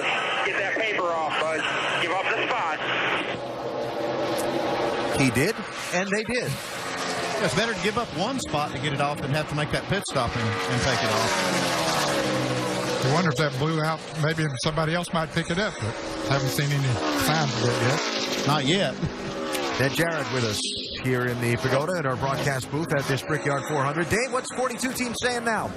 Well, Alan, it was really important they get that trash off, because when they pitted on lap 79, took on 4 tires, his car wouldn't turn in the corner. So guess what they did? No chassis adjustments. They put tape on the front grille.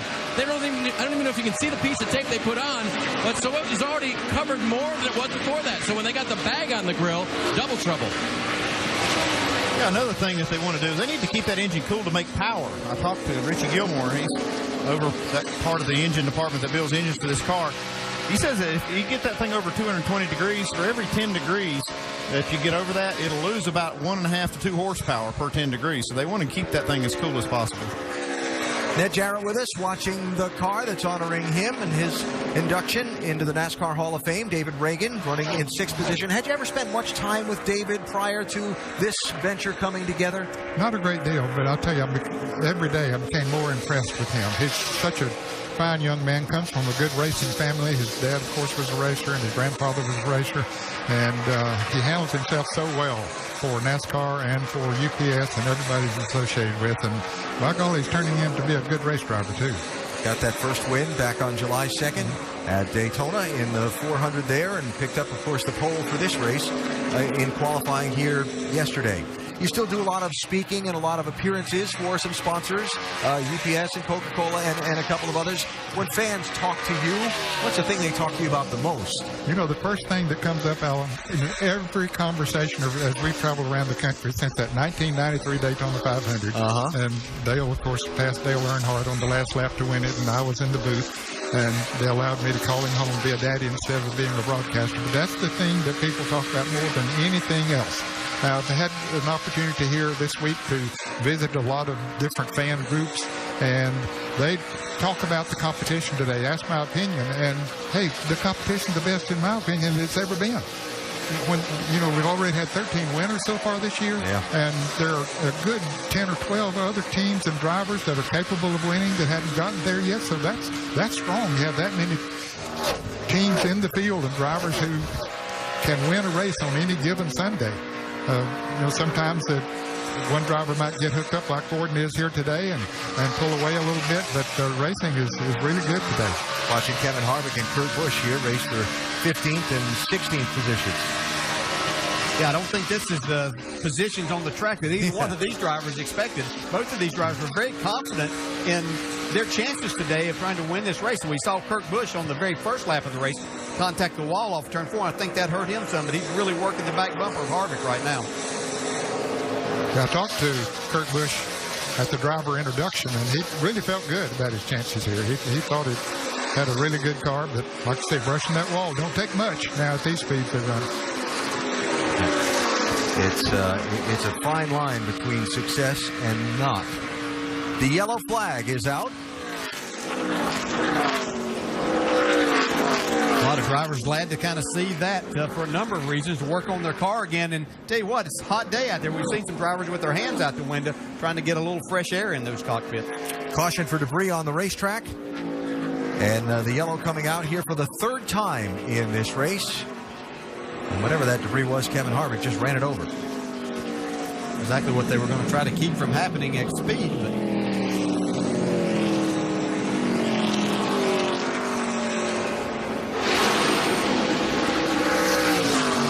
watching the 42 car on this replay. I've been seeing something on the left front of that 42. I don't know if it's part of the wrap or part of the nose, but he's made some contact a couple times with that nose, and some of that just came off.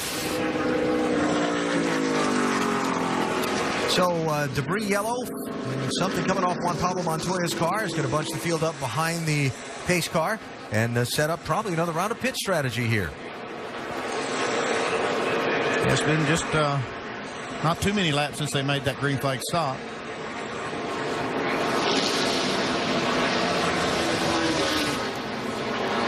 We've seen that track position being kind of the key thing here today out front. I'd have to say that we'll see these top at least 8, maybe 10 cars only take on 2 tires, and we're about halfway through a tire cycle run or a fuel cycle run, so you'll probably see a mixture of strategies.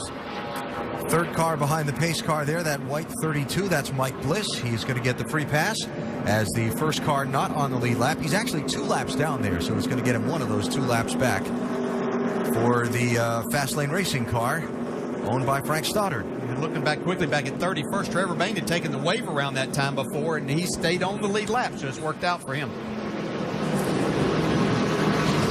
Leaders all coming to pit road, Vince. Dale Earnhardt Jr. having a good run today, just what he needs. Running in 3rd place as they enter pit road, looking for right sides only and fuel for the 88 of Dale Jr.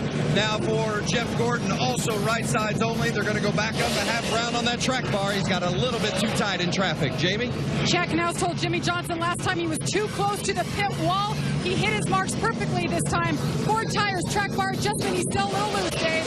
Lower right, Casey Kane, 2 tires already gone. Loose race car, 2 tires should tighten that up with no adjustments. Look at the race off, Alan. Matt Kenseth is going to come out with the lead. 83 and hit a guy. See Casey Kane getting out in front of Gordon. That was Jimmy Johnson on that radio a minute ago. And there was a big bottleneck back on pit road. And he took 4 tires and not even in the top 10 coming off the pit road. So the field shuffling up on a round of pit strategy under this caution. Kyle Busch still on the pit lane getting repairs made to the right front corner of his car.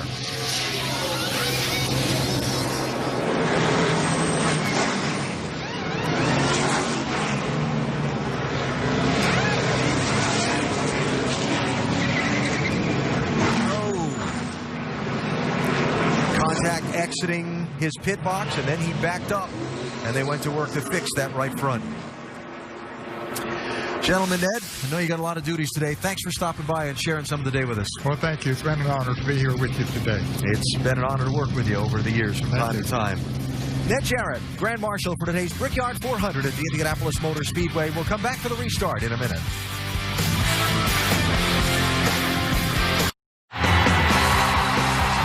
Where winners are celebrated, champions are crowned, and legends are born. Home with the biggest events in motorsports, ESPN and ABC.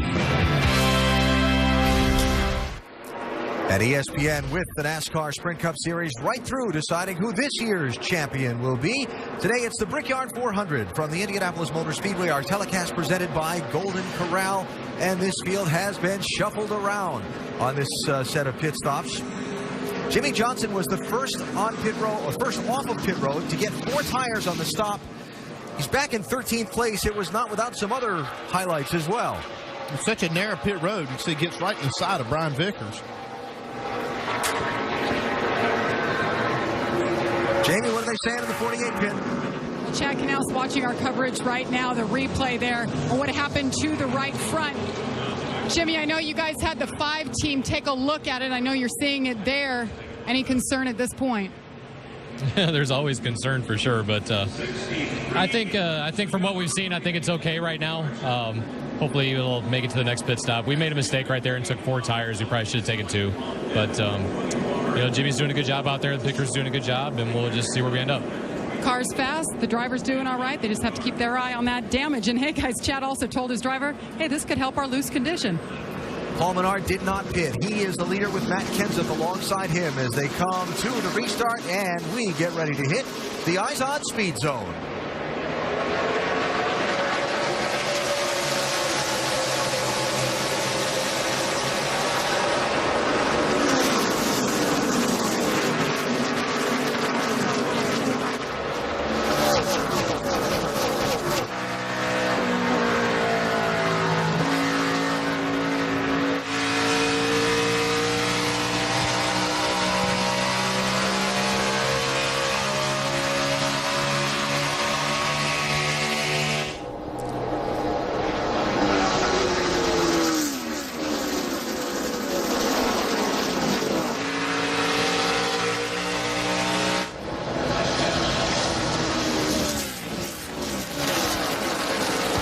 Has cleared Matt Kenseth and gotten into the lead. We saw some people kicking up some more of that grass down in turns 1 and 2. And we're watching Jimmy Johnson and Brian Vickers and seeing who's the one throwing up that smoke. Yeah, you see some smoke. See right there, A.J. Allmendinger trying to make a move on Denny Hamlin. We saw some smoke on that restart. I thought it may be Jimmy, but it looked like it was the left side, maybe the left front of Brian Vickers. You can see it right there. And that's where that contact happened with he and Jimmy Johnson on pit road. So it looked like Jimmy Johnson may be going to have a problem as we saw the last shot of that right front of his. On board Dale Jr.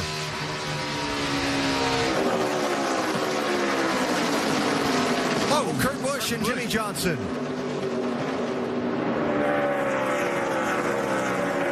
Nice save by Jimmy.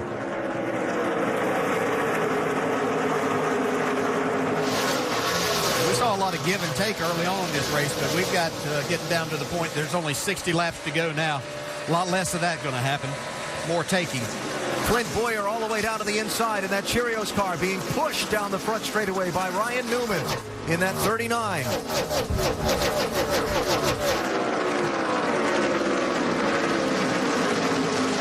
I know we talked about this earlier, but the intensity after these restarts today.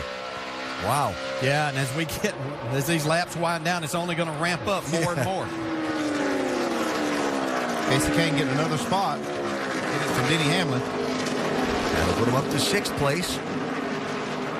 Kane led the opening segment of this race, kind of dominated the early laps, then got shuffled back by a pit stop that was slower than they needed it to be, and he hasn't been back to the front yet.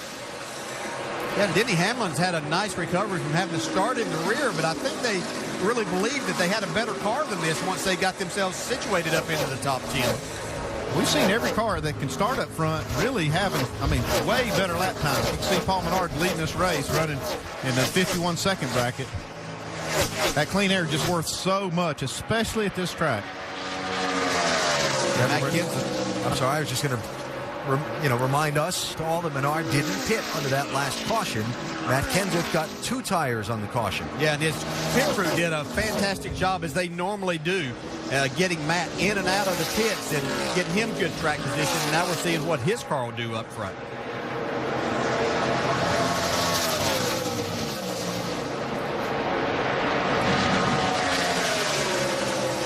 touched on the story before of Menard and his family's long history here. Of course, the business of Menard's home improvement stores based in the Midwest, and Menard's family been involved in the Indianapolis 500 for so many years. Paul said he kind of feels like he grew up at this racetrack. See, as he exited turn 2 there, went through 2, see just how hard you had to work. You get a little bit of a break here, long back straightaway, but now things start getting busy over 200 miles per hour into turn 3. You would think as much as the cars get spread out that you would say, well, you've got clean air even if you're not the leader, but it's just not the same as being actually up in the lead of the race. Yeah, Menard keeps leaving just a little bit of room there for Matt Kenseth to get a little air to that front end. That's probably going to allow Matt to make that pass here shortly. Dave, what are they saying about Matt's car? Well, they're saying they'd like to see it out front of the 27 car right now for sure. It wasn't turning as well as Matt wanted it to. 2 tires on the last stop, a little air pressure adjustment on the right front. When I talked to Jimmy Fennick this morning, he said, you know, at the beginning of the year when we had our 2 wins, we were a lot more dominant over the field. We feel like the field really caught up to us. And he says, we think we're coming back. I said, how close are you to presenting some new stuff? And he goes, about chase time. I think that's the time when you want to be at your best in this series. Absolutely. So a couple of Wisconsin guys at the front of the pack in the Brickyard 400 in Indianapolis. Eau Claire's Paul Menard leading Cambridge's Matt Kenseth. Our telecast today presented by Golden Corral. At the Indianapolis Motor Speedway, there's a new leader in the Brickyard 400. Telecast today presented by Golden Corral. It's Matt Kenseth in the 17. Jeff Gordon in the 24 has followed him through. The man who was leading when we went to the break, Paul Menard, has been shuffled back to 4th position. Here's how it happened. We talked about Paul Menard leaving a little opening there where Matt Kenseth made a little bit of room, got into the left rear quarter.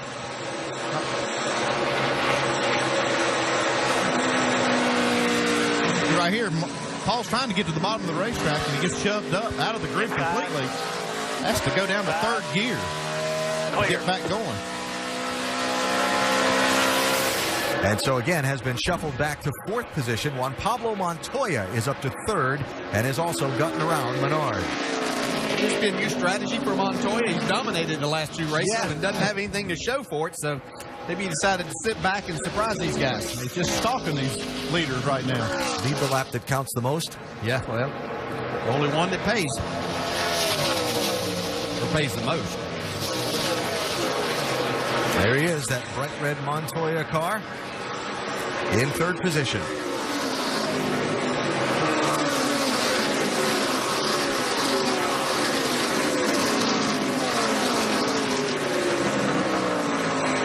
Dale Earnhardt Jr. running 10th. Remember, we saw the contact on pit road from Jimmy Johnson and Brian Vickers on the last stop. Johnson went from 2nd to 13th on the pit stop by getting 4 tires and getting bottled up in some of the traffic. You see he's running in the 11th spot right now, Jamie. Well, as I said, Chad Knaus told him, well, maybe this little bit of damage on the right front will help our loose condition, and it has. Jimmy Johnson says he's getting just a little bit tighter. Car is still great. All right, Jamie, thanks.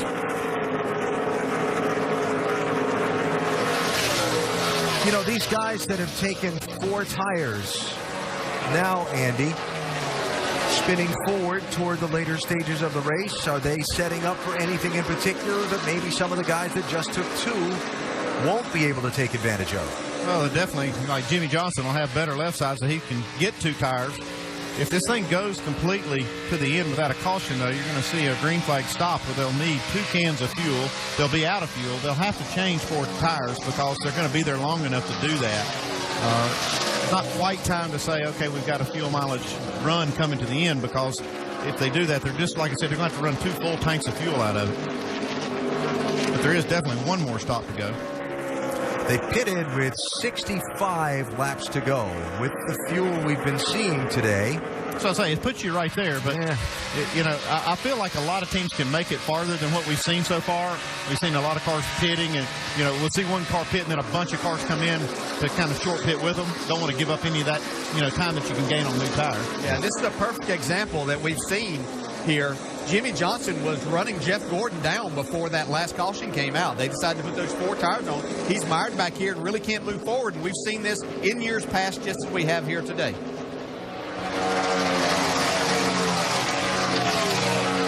So Earnhardt Jr. and Johnson racing still for 10th and 11th positions. They're 7.8 seconds behind leader Matt Kenseth. Yeah, what makes the crew chief want to put 4 tires on you? Gosh, look at Jimmy get that car sideways. It's just that there's so much speed to be gained if you're just out there by yourself. By putting new tires on, you think, well, if I put 4 on, we're going to be able to drive through there. But you just can't do it. I mean, you can see right now, still can't get by Junior.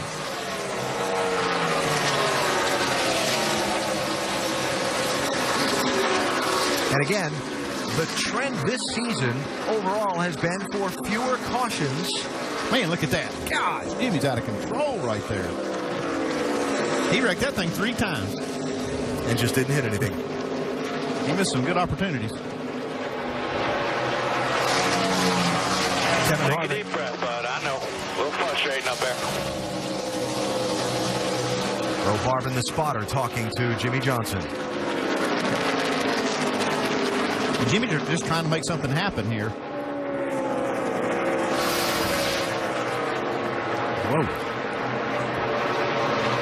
Okay, there's one.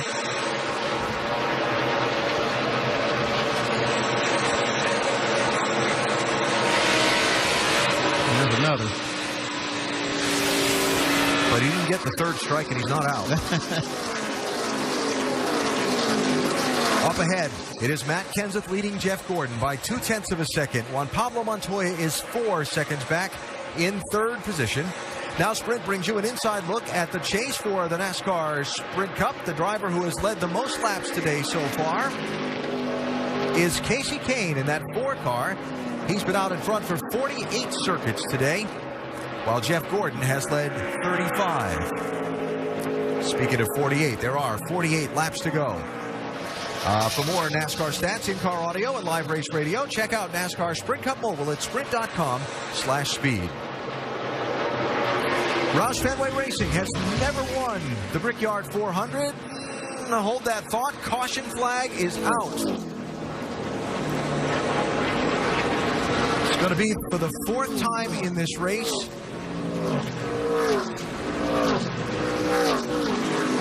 There is 1 car into the wall off of turn 2, and it looks like it was Kyle Busch. Had a problem at New Hampshire where he blew the right front tire out. Hit the wall. Doesn't look like he's hit it that hard this time. Still all clear. Right there, back there with you on your bumper. Now it's 2x2 behind, bro. 78 with you. Yeah, he hits it right there at that gate. Yeah, just lost the front end. He was trying to stay in the throttle right behind the 99, but lost the front end. And sometimes it's difficult as you get behind these cars to really judge exactly where that is. And Kyle just getting into the wall. Kyle was in 20th position at the time of that. And what has been somewhat of a frustrating day for Kyle continues as we get into the late going. First car not on the lead lap. Same it was on the last caution. Mike Bliss in the 32 car is going to get the 2nd of the 2 laps he was down back under this yellow. So put the Oregon native back on the lead lap here. We'll see what he can do with it now. Good break to get. So pit stops coming here. They still can't make it all the way from here, but you'll see a lot of cars pit. Yeah, those 2-tire guys get 2 again. I'm pretty sure the 48 will get 2. There's 1 stayed out. Brad Keselowski, Jeff Burton not pitting here. McMurray. All right, Vince. For Jeff Gordon, the car has been so good all day long. Gordon hasn't complained about it, but they've still been tweaking. He says it's a little loose out front, but it's good when he's behind Kenseth. They're going to make a 4-tire change and fuel for Gordon. Jamie? Paul Menard said, leave it alone. 4 tires, fill it up with fuel. The driver needs some water and some ice. Looking for his first top 10 here, Dave. First and third place are on your right. They're both, Matt Kenseth going to take 4 tires. Juan Pablo Montoya only 2. Kenseth a little loose. He says, I can deal with it. Montoya, no changes to his race car. Looks like he'll be the first off pit road. And there were others who took just 2 tires. You see the race off pit road there. We follow up on it and get the restart when we come back to the Indianapolis Motor Speedway. Brad Keselowski is going to lead. He didn't stop. Coming Coming to the restart at the Indianapolis Motor Speedway. Our ESPN telecast today presented by Golden Corral. Brad Keselowski is the leader. He did not pit. The first car off pit road was Juan Pablo Montoya. He had just right side tires. The previous leader and the first one that changed 4 tires on the pit stop is Matt Kenseth, the 17 car in the 11th spot.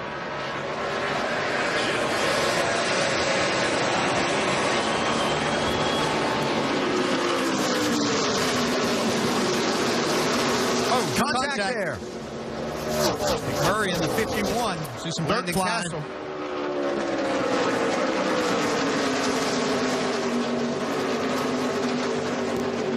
Saw a lot of dirt and grass flying down there. You have to wonder if somebody else isn't going to get their grill plugged up. Keselowski and Burton both weaving their cars there. And look at this fanning out. Headed for turn 3.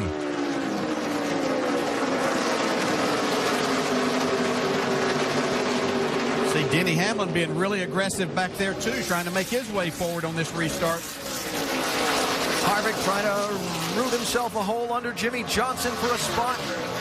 Couldn't make it stick. It's about time for Harvick to start making his move.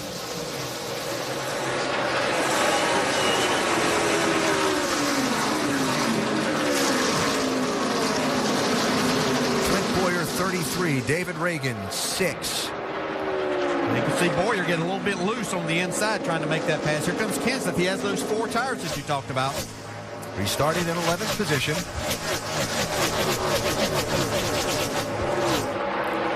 Going to be a pass-through penalty for Marcos Ambrose.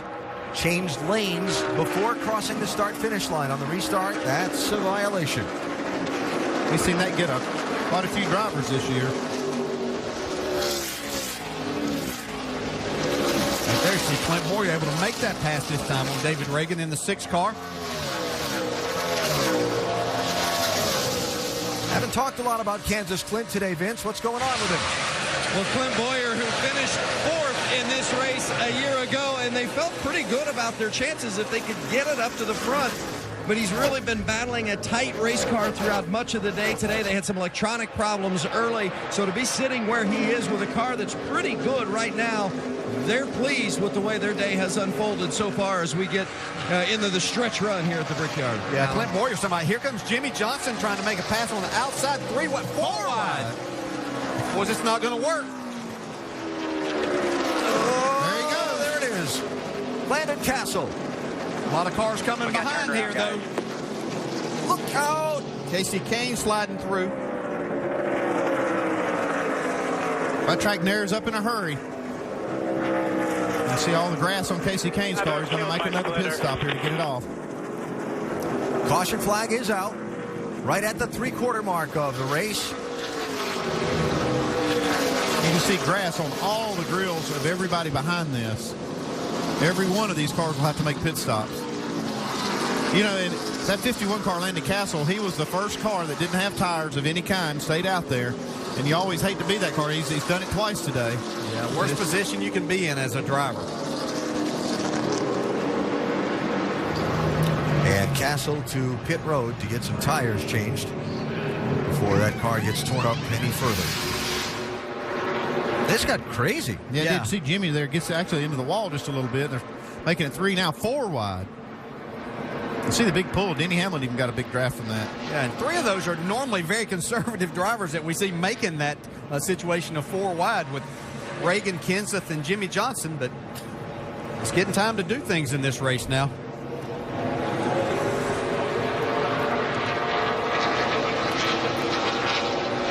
You get such a draft, especially with those 3 cars running like that. You see how Matt Kenseth just pull out and make the pass. You said it wouldn't work. It didn't work. Landon Castle.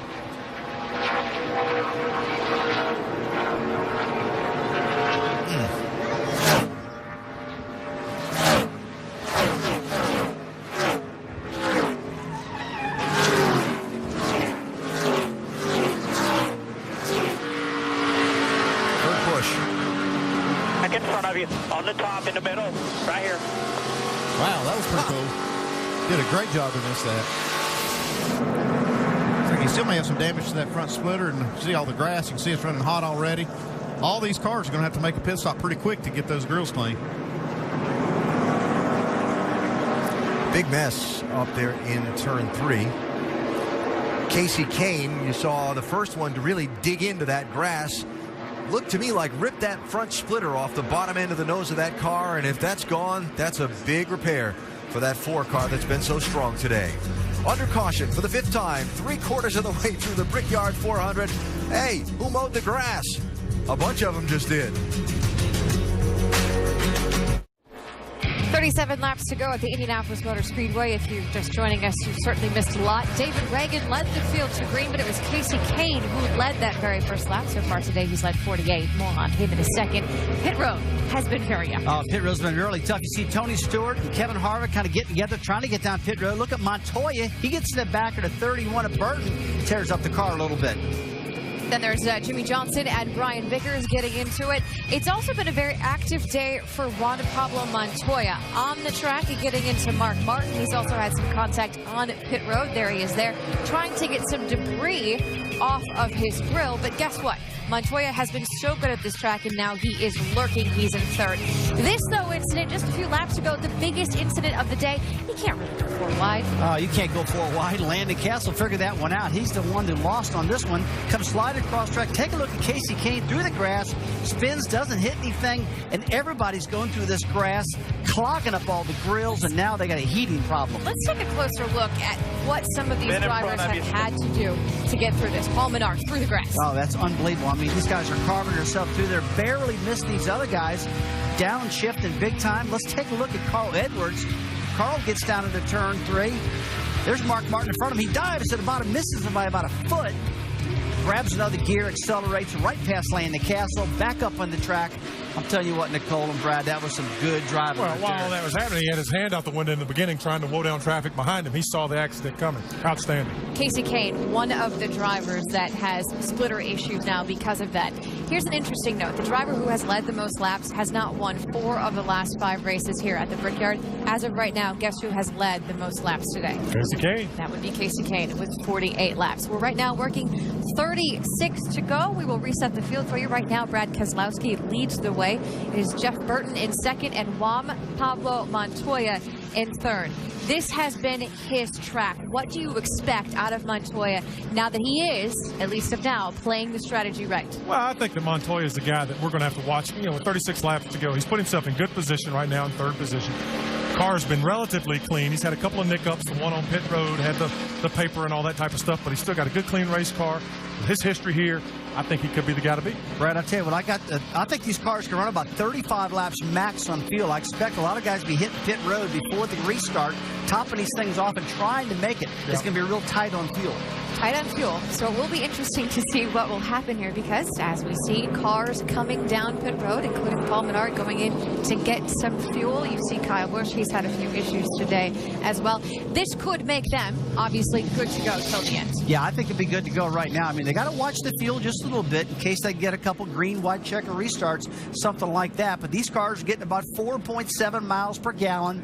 That should give them about 35 laps max. And it's going to be exciting, though, but they want to pack this tank totally full of fuel and make double sure they got enough to get there. Kurt Busch has had an interesting, disappointing day. They're back there on pit road. This is a guy that had so much hope to get Roger Penske's first Brickyard win heading into this race. Well, you got that right, Nicole. I didn't expect these problems out of Kurt Busch, and it started on lap 2 when he hit the wall. Yeah, and we see Carl Edwards here as well. The guys look like they're under there. It looks like they're looking at the splitter on that car, doesn't it? Dave, what do you have? Nicole, I've got the part of the splitter they've already taken off. That's what I've got. They took off about the left third of the splitter there, and they're just trying to repair underneath to see if they can get that left front end that went through the grass like we saw repaired to where he can race it well for the end of the race. But it's kind of bent up right now. So, some drivers appear to be good to go with fuel, but we still have 35 laps to go in one of the biggest races of the year. What do you think we are going to see in these closing? Well, I think it's going to be interesting because they all did pack their cars full of fuel. Not a lot of guys took tires. If there is more cautions between now and the end of the race, which there will be, what decision do you make? Because you're going to be wore out on tires if you go through these cautions and you don't stop and get tires. Before we head back upstairs, there you see the 22 of Kurt Busch back on track. Jamie? Well, he's pitted 4 times after that incident, and this driver is hot both figuratively and physically. He said he was 310 degrees for himself and the car. They're still working on it, but they are good to go to the end, Alan. All right, Jamie, thanks. Going to get the restart with 34 laps to go. Brad Keselowski, the leader in the 2, has chosen the outside lane. Gets a little bit of a jump on Jeff Burton in 31. The action after the restarts has been so intense all race long.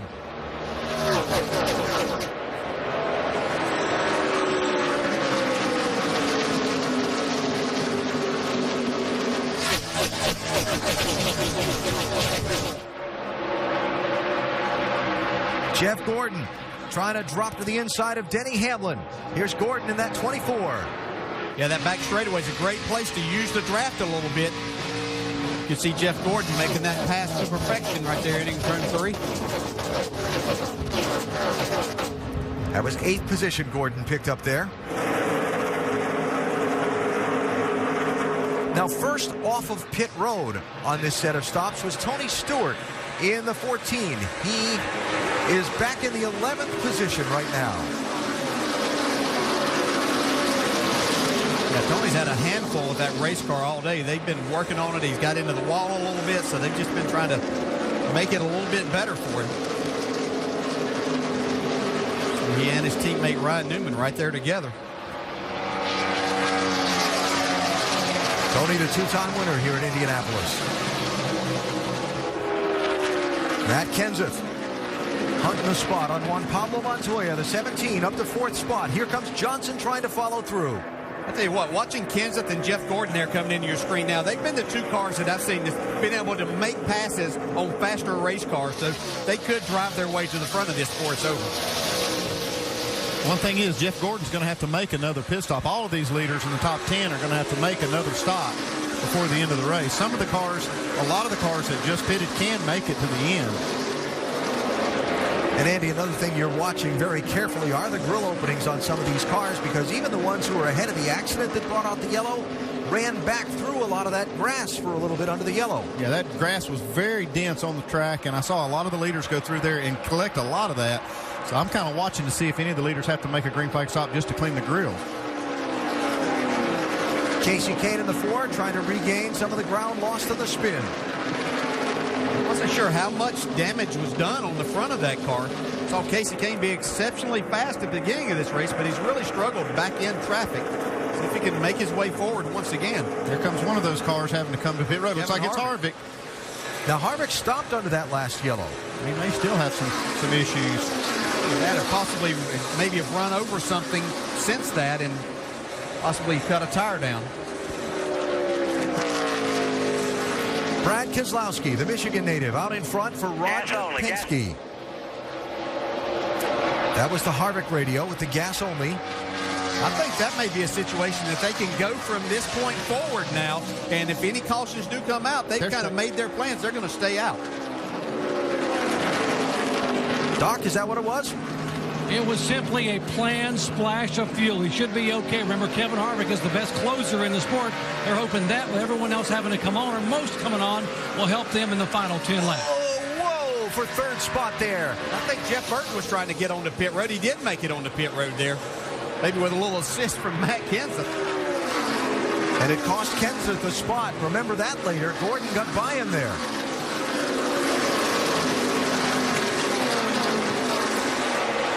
Jeff Burton's in, Doc. Final stop of the day for Jeff Burton, who has not won a race since October of 2008. They are so hungry. Left side tires have to go on. They haven't put left side don't since lap 79. 4 tires, chassis adjustment, and fuel. Jamie. Chad Canals again calls for 4 tires for Jimmy Johnson. Track bar adjustment. Fill it up with Sunoco fuel. This too will be their last stop. 15.7, a little bit slower than they'd like. As close as these guys were to the leader, because we'd just gone from a restart, they can make this stop and get back up to speed and not lose a lap. Yeah, this is almost like a road course strategy, and that's why you see a lot of the cars that can't make it making those pit stops now. The leader, Brad Keselowski, is in, followed by Montoya, Newman, Hamlin, and Kane. Stops with 29 laps to go. Clint Boyer is now the leader. Here's Keselowski, Jamie. Brad Keselowski led 15 laps fresh off his win in LOR last night, brought it in. They are perfectly in their window now. They said wipe the grill, right side, they tear up off the windshield. They go over to the left side. They will take 4 tires for Brad Keselowski. Dave? Juan Pablo Montoya will take 2 tires. They're going to raise the track bar. He was a little bit tight right there. The 4 car of Casey Kane, gas only for the 4. And a slow-looking stop there for Montoya. They just got right side. They had to wait on the fuel. They had to make sure it was completely full.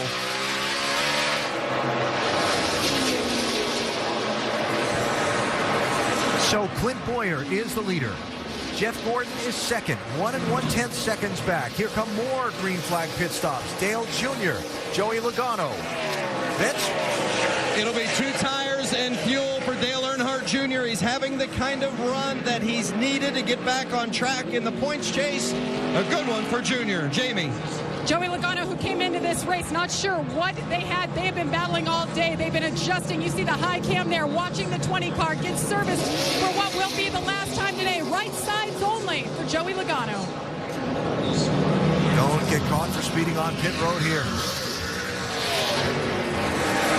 There have been 20 speeding penalties at this track since 2006. Only one driver that got one of those penalties recovered from it to get a top 10 finish. There's just no way you can make a comeback after getting caught speeding here, especially in the second half of the race. Vince?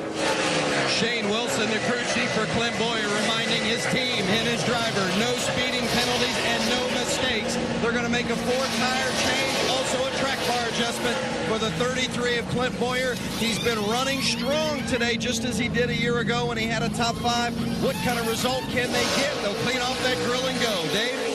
Kenseth was running in the top 10 before he gave up this position to fuel. It'll be 2 tires and fuel. We'll see how long he has to wait. Not long. He's gone. Shuffle out on the track. McMurray in the 1, Biffle in the 16, Kyle Busch in the 18. That's for 8th, 9th, and 10th. Regan Smith in the 78 in that mix also. Jeff Gordon took over the lead when the others just finished pitting. Now here's Gordon in for his stop, Vince. Gordon's car has been really good throughout the course of the day, but now that he's been back in traffic, he said it's plowing. They're going to make a 2-tire change for Gordon, give him the fuel he needs to get to the end. No other adjustments for the 24 of Jeff Gordon. Earnhardt Jr. and Hamlin there for a spot. Now, the only car that can't make it, probably from here, would be the 6 car of Reagan. He last pitted on lap 114. Tony Stewart pitted on lap 122. He'll have to run 38 laps to the end, but he should be able to make that if he saves some fuel.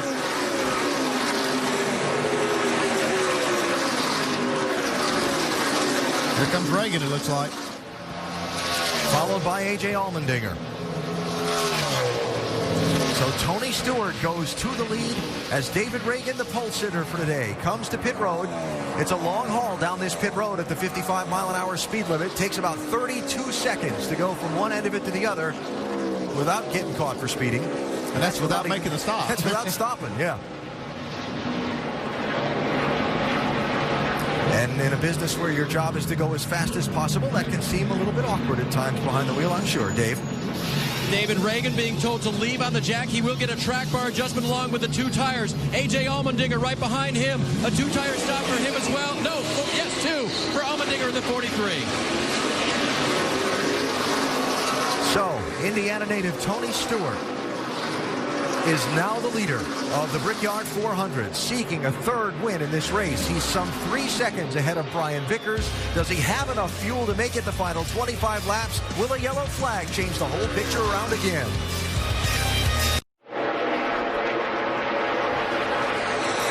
A 93-degree day in Indianapolis. You see the skyline of downtown where they're going to have a Super Bowl in February at the corner of 16th and Georgetown, the Indianapolis Motor Speedway, where the Brickyard 400 continues. Make sure to go to NASCAR.com for all your latest NASCAR information.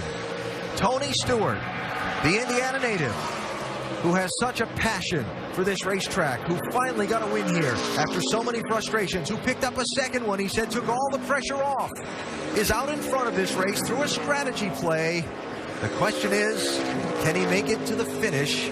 And how's the rest of this thing going to play out? Whole thing's kind of turned inside out here in the last 15 minutes or so. When we get done with the racing here, we've got racing of another kind coming up as our coverage of X Games 17 continues from Los Angeles. Rallycross is on the card today. 8 cars racing through the streets of downtown LA. Travis Pastrana has been cleared to race by the medical staff. He's going to be in the car with hand controls and trying to win an X Games gold. It's right after our NASCAR coverage. ESPN today, 5 Eastern, X Games 17 from Los Angeles. I feel like some people in this race have jumped some jumps and twisted around some hoops here to try and get an Indianapolis victory. Stewart out in front with 19 laps to go, Doc. Indeed he is, Alan. You know, Tony Stewart's grandfather, Gaylord Marshall, drove an oil delivery truck for 40 years here in Indiana. Now, last September, at the age of 95, on his deathbed, Tony went to see him in the hospital. He said, Grandpa, I'm negotiating with an oil company to sponsor my car, and if I get the deal, I'm going to put their name and the color of your truck on the front of my race car for the Indianapolis race. He said, Grandpa raised his head off the pillow, opened his eyes, and smiled. Moments later, Grandpa was gone. So you can imagine right now, today, this one is very personal for Tony Stewart. It is close on fuel. Here's what he had to say. You sure you don't want me to try to get you a lap and a half here? We need more than a lap and a half, buddy. I need you to get everything you can get on the racetrack. I've been on it. I'll keep going. He is about a lap and a half away. They say, can you save the fuel? He's going to try. Tony wants this for Grandpa. He wants it for lots of reasons. It's his place. He grew up at the Hoosier, and they are going to roll the dice right now and see if they can pick off the win here, number 3 at the Brickyard. Alan? Darian Grubb on the right, Stewart's crew chief, the man who's got to make that difficult decision. You heard him tell Tony there just a minute ago they need more than that lap and a half. Tony trying to build all the lead he can here, and it's up to 5.4 seconds over Brian Vickers. Now, Stewart is part of a group of drivers who pitted under the yellow at lap 122 of 160. He was the first one off the pit road. He restarted 12th. Then all the guys in front of him didn't stop under the yellow, ducked onto pit road for a splash of fuel. They're all, in essence, good to go to the finish from there, Andy. But it's set up this whole, we've got these 2 different groups of people here, and which one's going to win out? Well, it looks like Brian Vickers is not going to be able to make it without a stop here, Vince. That's right. You saw Vickers come in and get 2 tires. They've been happy with his race car, but he was about 8 laps short on fuel. He had no choice. Couldn't save that much on this big 2.5-mile track. Well, that's interesting to see that he's 8 laps short because he pitted on lap 125. In fact, Tony pitted on lap 122, so he's going to be, you know, we heard the way they were talking that Tony could not make it. He may have to just try to get all the lead he can. He's about 20 seconds ahead of some of the faster cars that pitted under green right now. I don't know if this is going to help you. I think this is really going to kill his chances if he has to make another pit stop. Now, Andy, while we talk this out and look back through that ticker top of the screen, Jeff Gordon in 15th place right there is the furthest of them in the running order, closest to the front, that made the stop in that burst of green flag stops after the restart. So he'd be the first one, my calculations, that can make it to the finish. That for sure can make it. There's other cars that could possibly make it. I mean, I see as many as half a dozen cars or more actually in front of Jeff Gordon that can make it the rest of the way. Yeah, and what I've been watching is from second, which is Paul Menard right now, Mark Martin, Jamie McMurray, Greg Biffle, and Regan Smith, as we see Tony Stewart on pit road now. But these drivers have really backed off over 54-second laps, like they're intent on making it by slowing down. From the lead, Tony Stewart. Doc? And they recalculated, Alan. They were about 4.5 laps shy instead of a lap and a half. They just couldn't gamble. Right side tires, top it off. They had to stop, and now hope they can get some help on the racetrack. All right, Stewart getting back up to speed. That makes this the race for the lead. Paul Menard in the 27, Mark Martin in the 5. Jamie? And I talked to Paul Menard's crew chief, Slugger Labby, this morning. He said the thing that we are hoping helps us here, we get great fuel mileage. We get about 33 into the end. That'll be about 35 laps. They've been telling Paul, save fuel, save fuel. We will let you know when we can cut you loose. And just a moment ago, he said you could open it up a little bit. He's going to need to. He's got some fast cars behind him. Yeah, you've got those first 5 right there together, all within 1 second of each other. Now they're drafting a little bit, trying to save a little bit of fuel, but when do you decide, okay, I got to go here. I've got to stay in front. See Kyle Busch right at the end of this, too, in the mix in that 6th spot. Y'all remember yesterday I picked Greg Biffle as my favorite to win. He hadn't made much noise today, but he's sitting there in the top 5 now. Yeah, and Daytona 500 winner Trevor Bayne has come back from having to make an early pit stop today because of overheating problems and sit there in the 7th spot. Bid for second. McMurray, the defending winner of this race, not just second, trying to get the race lead. Looks like Jamie might have decided that he's got enough fuel saved that he can go now.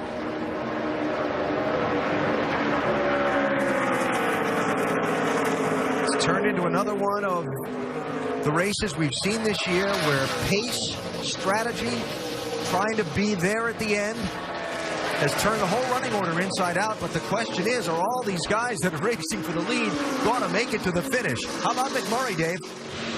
Well, Alan, first of all, DJ noticed the lap times.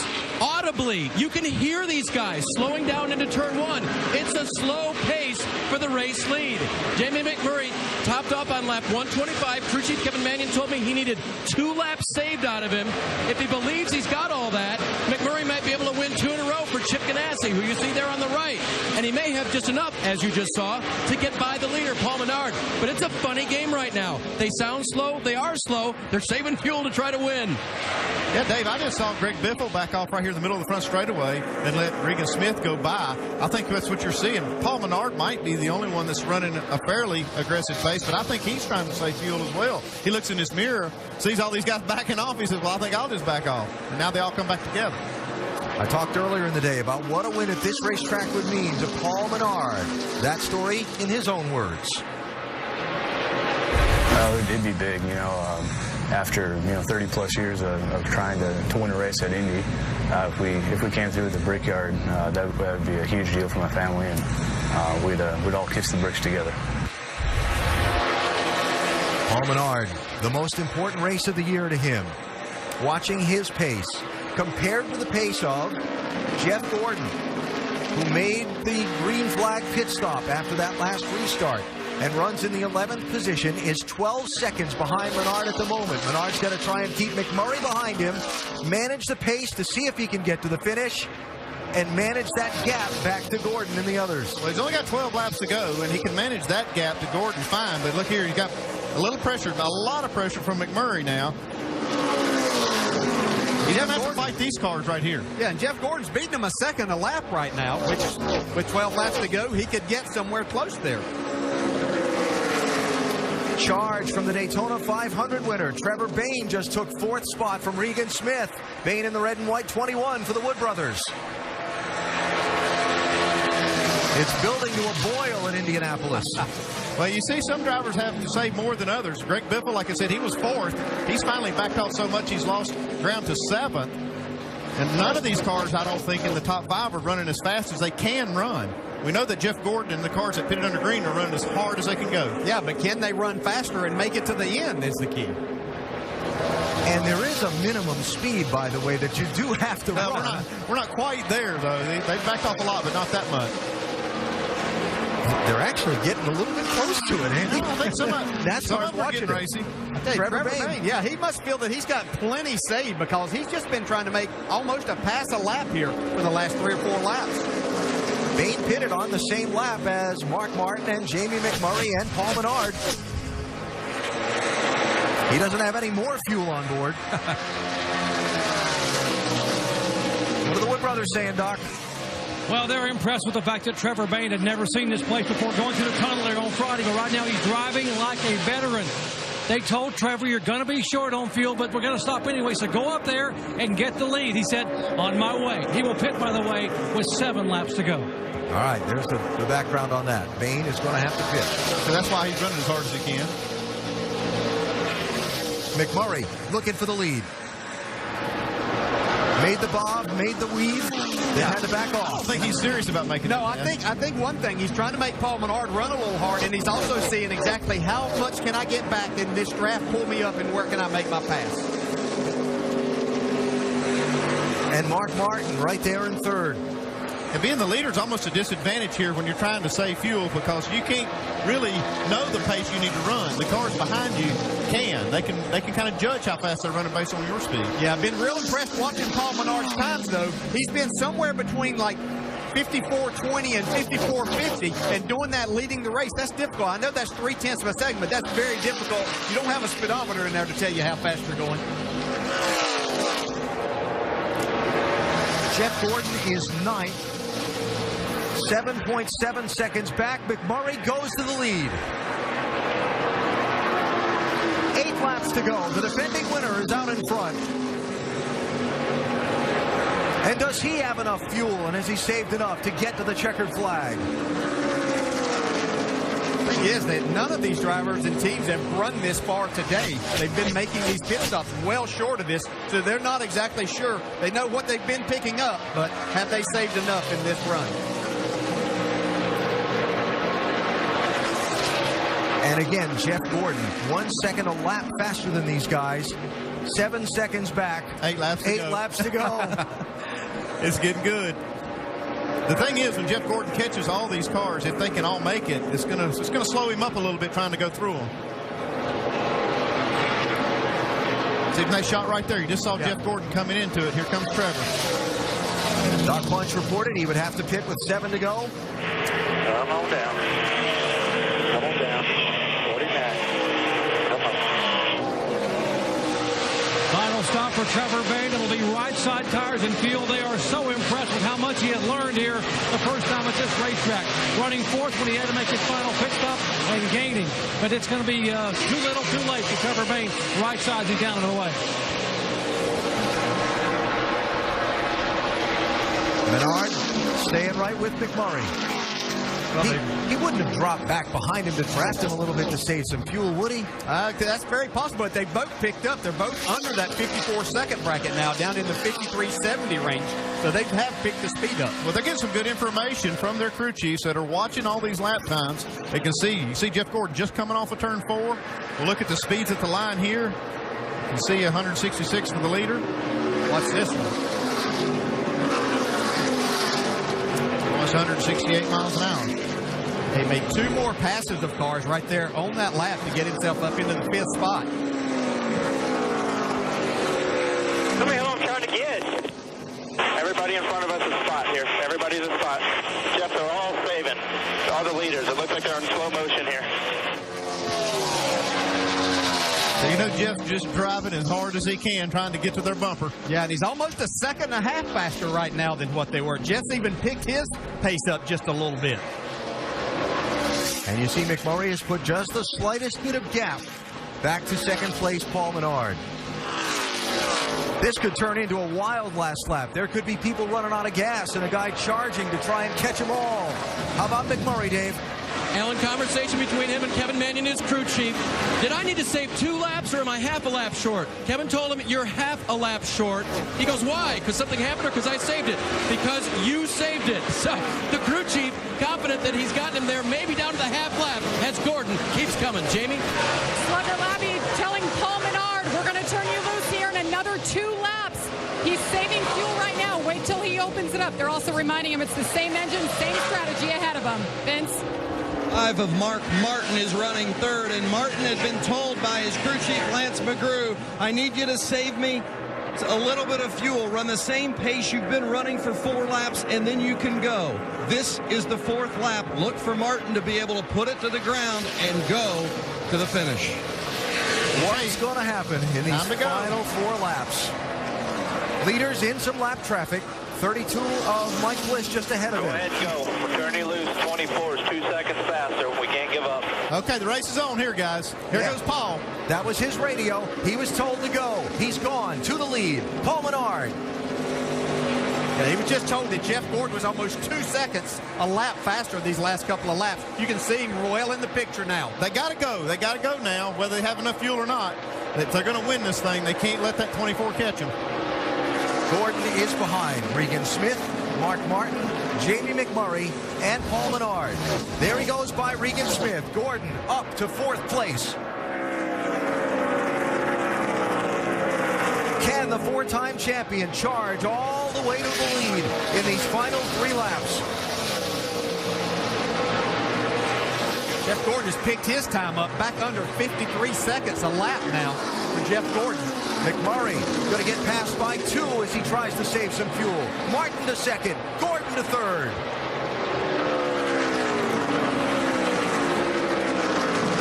Still a long way to go. 5 miles, more than that. More like 7.5 miles to go. Jeff Gordon should be able to get by Mark Martin here shortly. If he doesn't have to waste any time getting by Mark, and he's not at all before they get to turn 3. This is Jeff Gordon's race to win right now. To 2nd place. He not only has more fuel and enough, he has fresher tires than Paul Menard to run these quick laps. These fans at Indianapolis are all on their feet, trying to see if the young man who made his racing name on the short tracks of this area can win a 5th Brickyard 400. Paul Menard leads. Gordon is 2nd. 2 laps to go. Okay, Paul Menard's going to have to run the most perfect laps he's ever run in his life to try to hold that 24 car off. I'm not sure it'll be enough. Yeah, looks like that he's catching this traffic. Paul Menard in a good spot. It's going to be up the back straightaway, not to impede his progress any at all here. There's the 2 crew chiefs. Man, I know what they feel like. Which is? Oh, man. You can't even breathe right now, Alan. Yeah, Menard, Slugger, look at Slugger. He's like, he's got to get my heart started again. Come on, man. Lap traffic in the way. See Gordon get everything that he can right against the wall out of turn 3. Mike Bliss in the 32. Yeah, Paul's going to need some help from this car. He needs to move over. Coming to the white Biggest flag. race of your life, bud. Drive the hell out of it. Come on. 1 lap to go to win the Brickyard 400. Menard dealing with lap traffic. Gordon trying to close in turn 1. Menard is cleared out. Gordon's got to deal with the traffic. He's got enough fuel. That might be enough now, yes. Looks good so far. This is going to be the biggest day of Paul Menard's life. But does he have enough fuel to get to the finish? Gordon clear of traffic. Setting up for the finish. Final corners.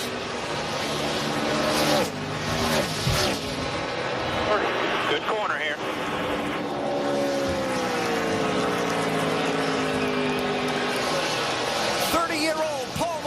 His family with such a long racing history in Indianapolis, they'll kiss the bricks together now. Paul Menard wins the Brickyard 400. Wow. Oh, this is huge for Paul Menard. He started his career driving for me, and I couldn't And be a more park proud. home run, buddy. That's what we talked about. Good job.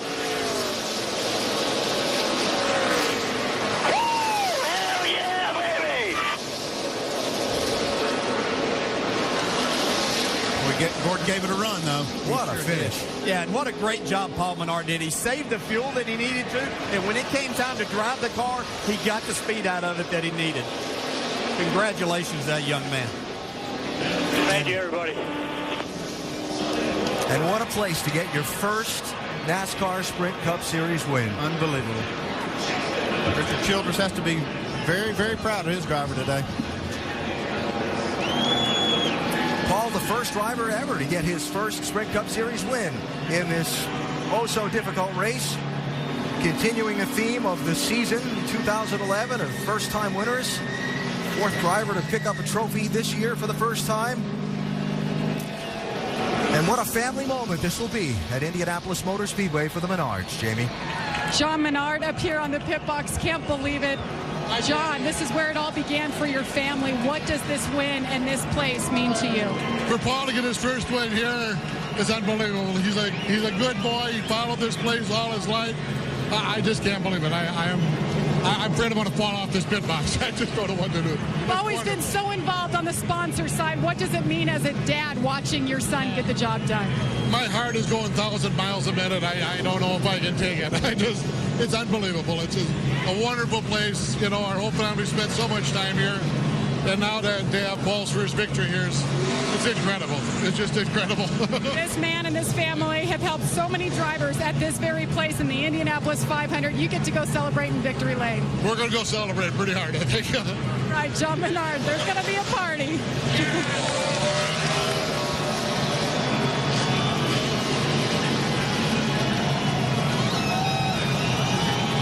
What a moment for Paul Menard, our Goodyear winning moment. His first NASCAR Sprint Cup Series win at Indianapolis. Think about all the things that just went into that. The calculations from the team to save the fuel they needed. They told him with four laps to go, it's time to go. Right, and you look at all the other things that happened. He got hit by Matt Kenseth at one time and during the race, almost lost it. Came back to have great strategy, and what a great moment for Paul Menard. And a great family story it will be when they get to victory lane and when they line up along the yard of bricks to plant that so sweet kiss reserved only for the winners. And what a charge by Jeff Gordon. Our post-race coverage from the Indianapolis Motor Speedway in just a moment. Paul Menard wins after a valiant try by Jeff Gordon.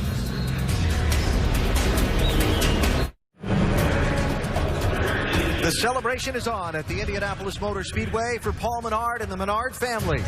After the 30-year-old from Wisconsin scores his first career win in the NASCAR Sprint Cup Series in what he says is the biggest race of the year to him because of his family's long history at this great track. What a dramatic finish. Jeff Gordon came from 12 seconds back with 12 laps to go to just come up shy at the finish, Vince. Well, another half lap, we might be talking about a different winner at this year's Brickyard 400. But, Jeff, as you're clicking them off and passing one by one and they're updating you on the radio of how much you've got to make up, what's going through your mind as you know how close it's going to be?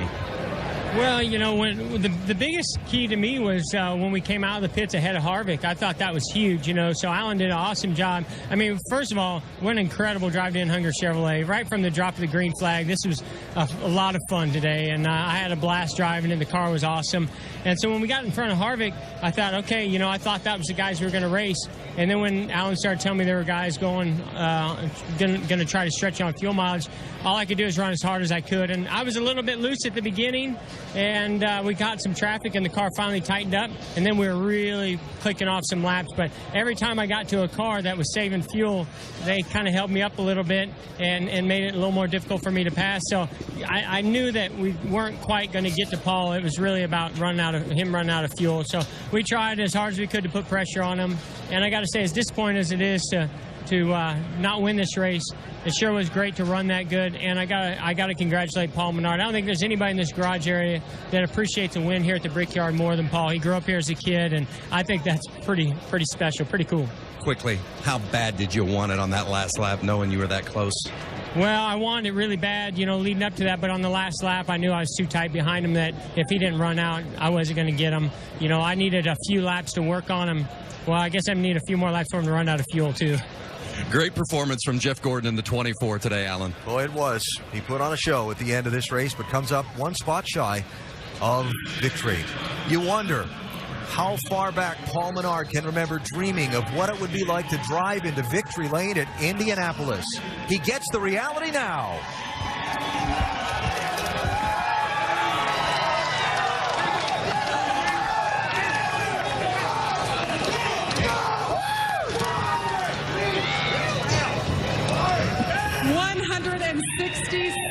Career Sprint Cup Series start, Paul, and you get the win at the Brickyard. What is this moment like?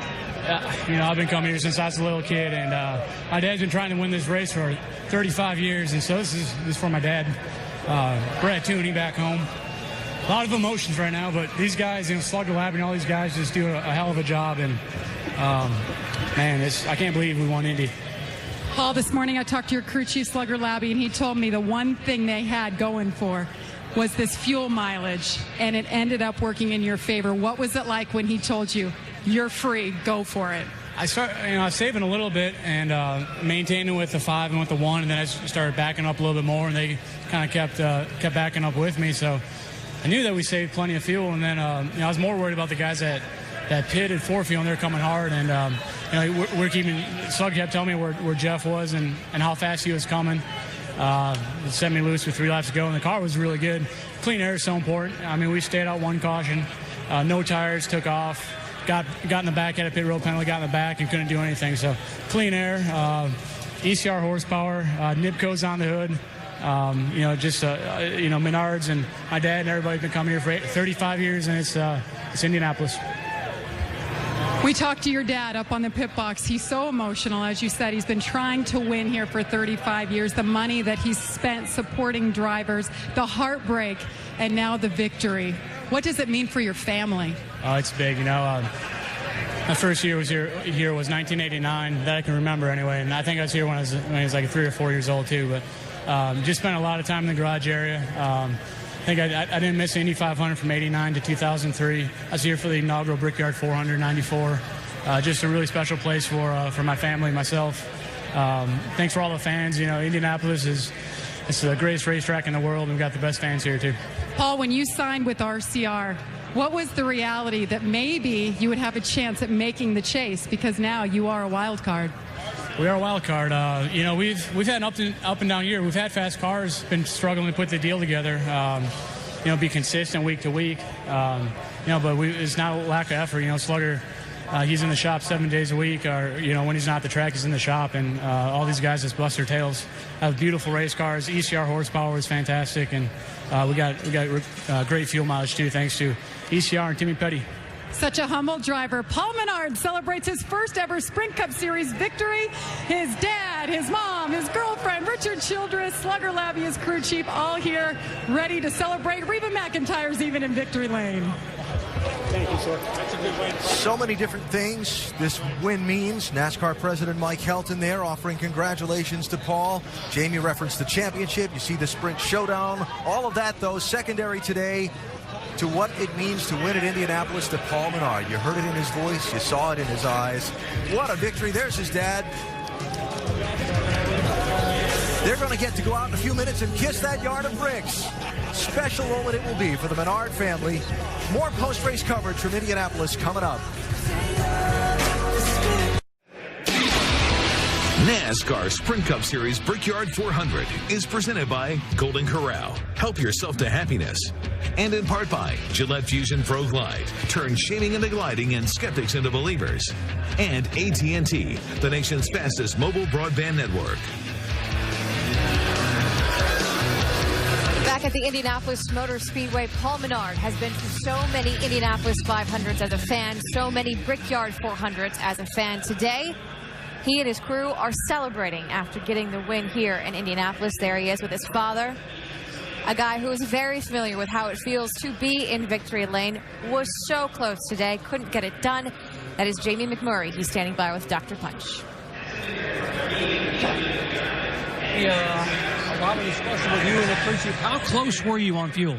Well, it was really close, and I was confused because initially I thought he said 2 laps, and then I thought he said a half. So I was just wanting to know if it was half or if it was 2, and how much I needed to save. I got by the 27 because I wanted to be leading the race. I knew it was going to be easier to defend than it was going to be to try to pass when everyone decided to take off.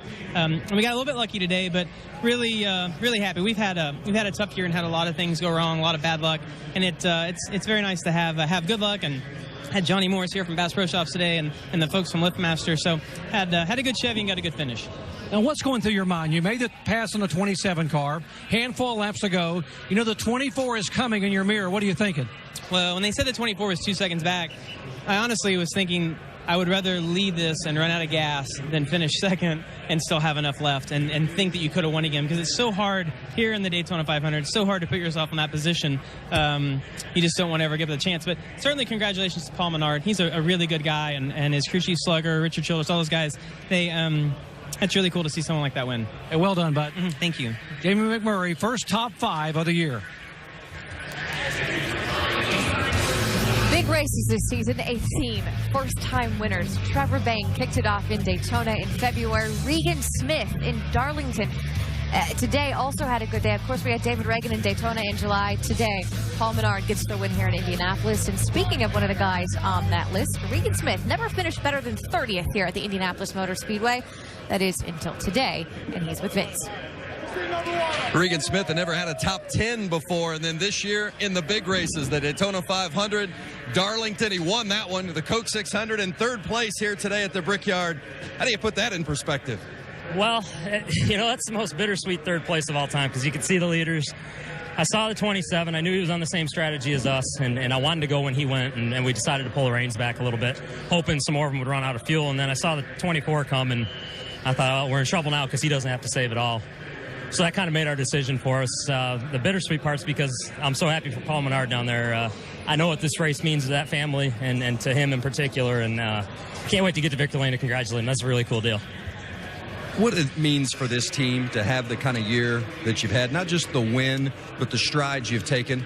Well, we needed to. We felt like we were a team capable of taking strides, and we had a top 10 car today. That's what we had. If things played out correct, we were going to finish right around 9th or 10th. The strategy was played out for us when the 51 car wrecked. We got our grill covered up in grass and actually had to pit and clean it off and go to the tail end. So we pitted right before the green came out, and it worked out perfect. Congratulations. Thank you. Regan Smith, third place. Such a good story for Paul Menard to make it to Victory Lane, but keep this in mind about his crew chief. 2 years ago, Slugger Labbe went to Daytona with the 23 car with a volunteer crew of guys who had recently lost their jobs. They were trying to go to Daytona together to prove their worth. Today, he has won the Brickyard 400. They have proved everything. Slugger's always been a fantastic crew chief in this garage area, Nicole. He's done an incredible job out there. Now he's proved his skills on a very biggest stage, one of the biggest stages right here at Indianapolis, Brad. Guy is really good. Yeah, we've always known Slugger was an outstanding crew chief. But the thing for me is Paul Menard. We've seen him over the past 3 seasons come oh so close to getting that first victory. And like I said earlier in the day, you don't back into these things. You earn these victories. He backed that car up, saved some fuel, and put the hammer down. Paul Menard won the Brickyard 400 today. And as we said earlier, it puts him in contention to make the chase. Right now, he is a wild card, and right now, guess where he is going? On his way out to the Yard of Bricks for the traditional kissing of the bricks. He's already received so much celebration and so much congratulatory notes. You've heard the drivers telling him this is such a good story. Of course, one of the drivers who visited him in Victory Lane, the guy who has won here 4 times, who almost was able to get win number 5 today, that would be Jeff Gordon. More post-race reaction from the Brickyard. Paul Menard, your winner.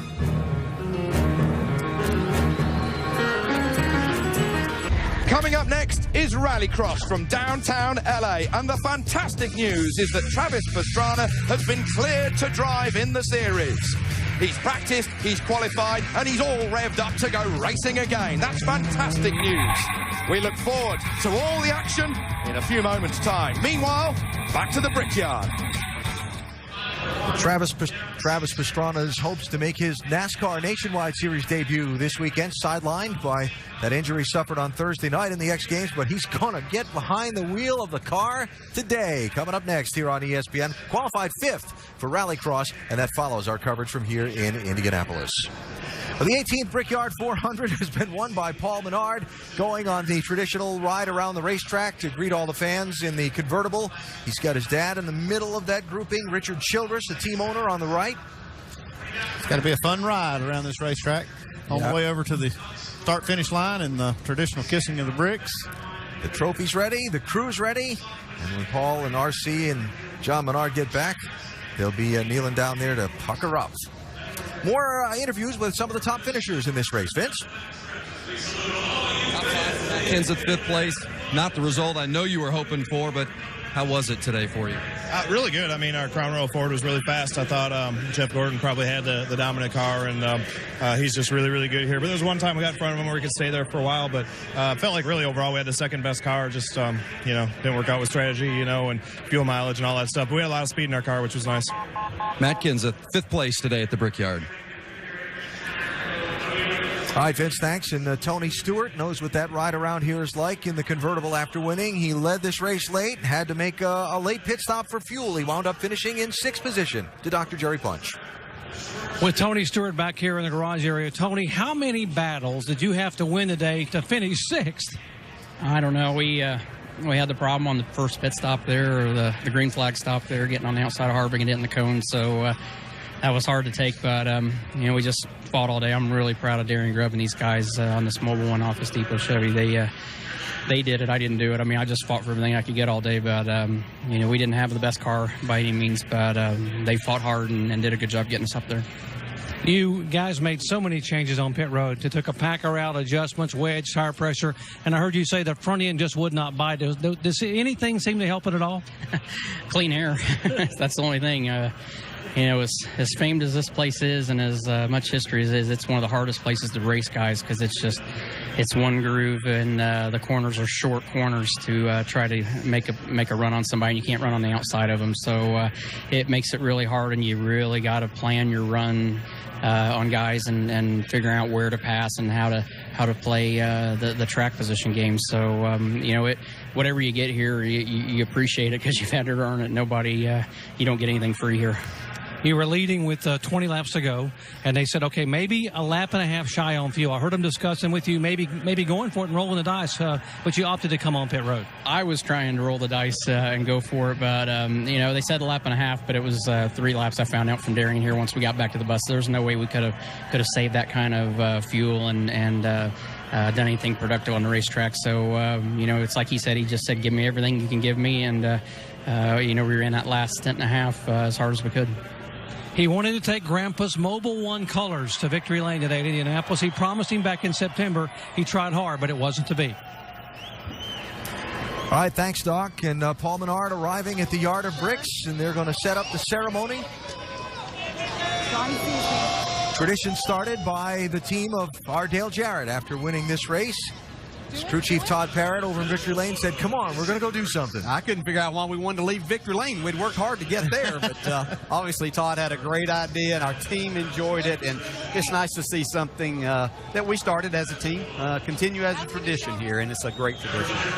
So what's a brick taste like at this moment? Oh, it is so sweet right now, I can tell you.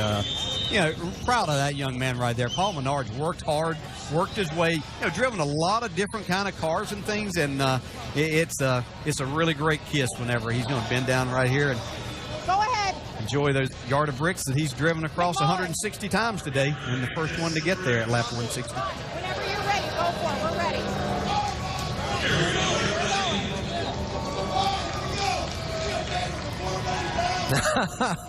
Is it always chaotic? No, we weren't quite this orchestrated. We just, of course, they've got it now down to a science with all the photographers and everything. But you know, we just kind of got out there and did it on our own to start with. But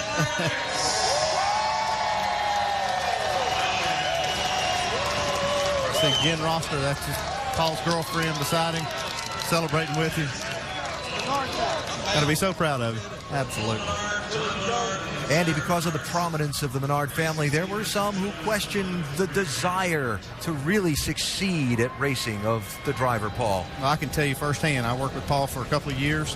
He's got great work ethic. He's an extremely fine young man, and he doesn't take anything for granted. I mean, he knows that he's been blessed in his life, and but he works hard for it.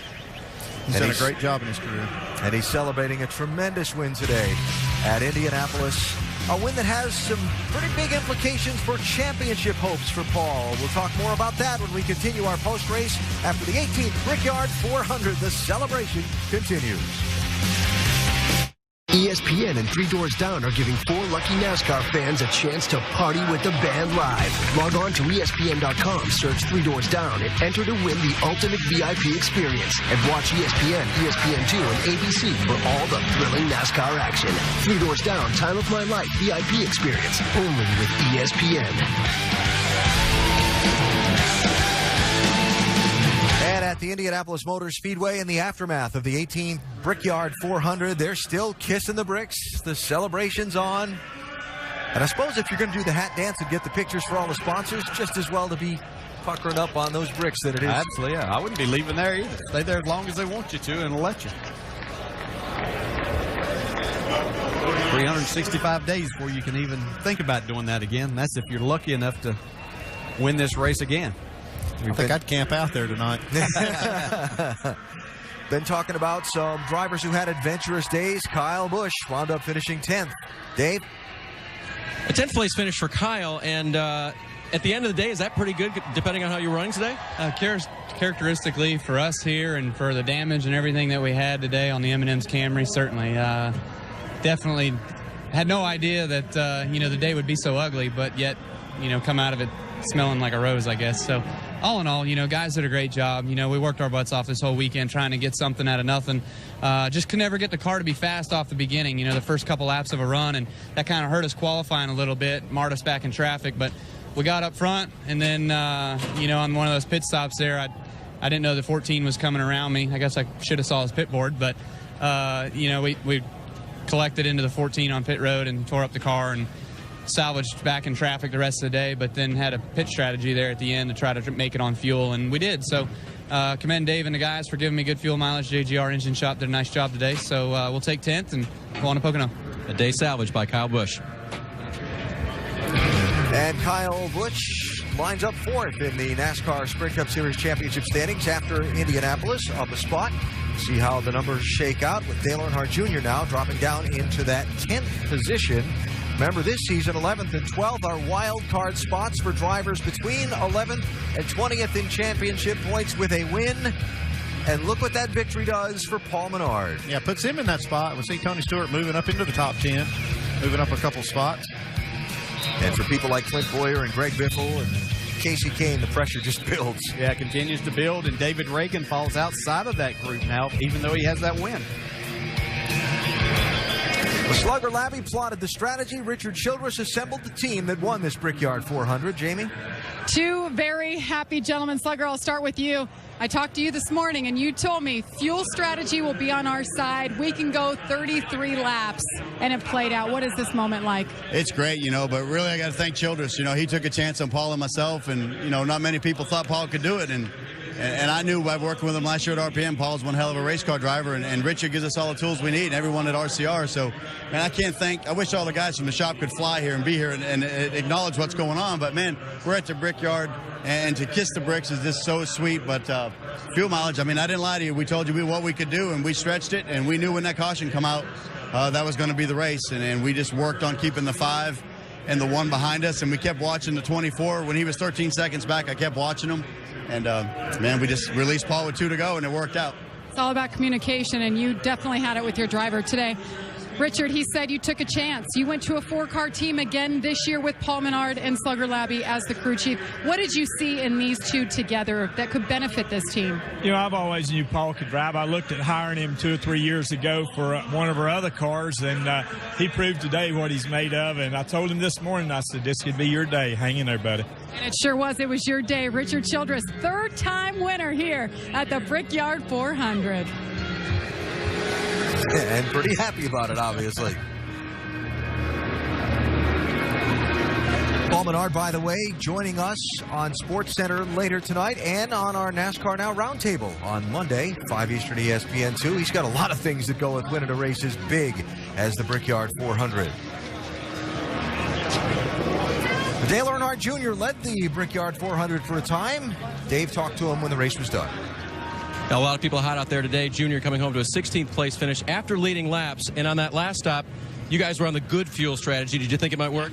Were we?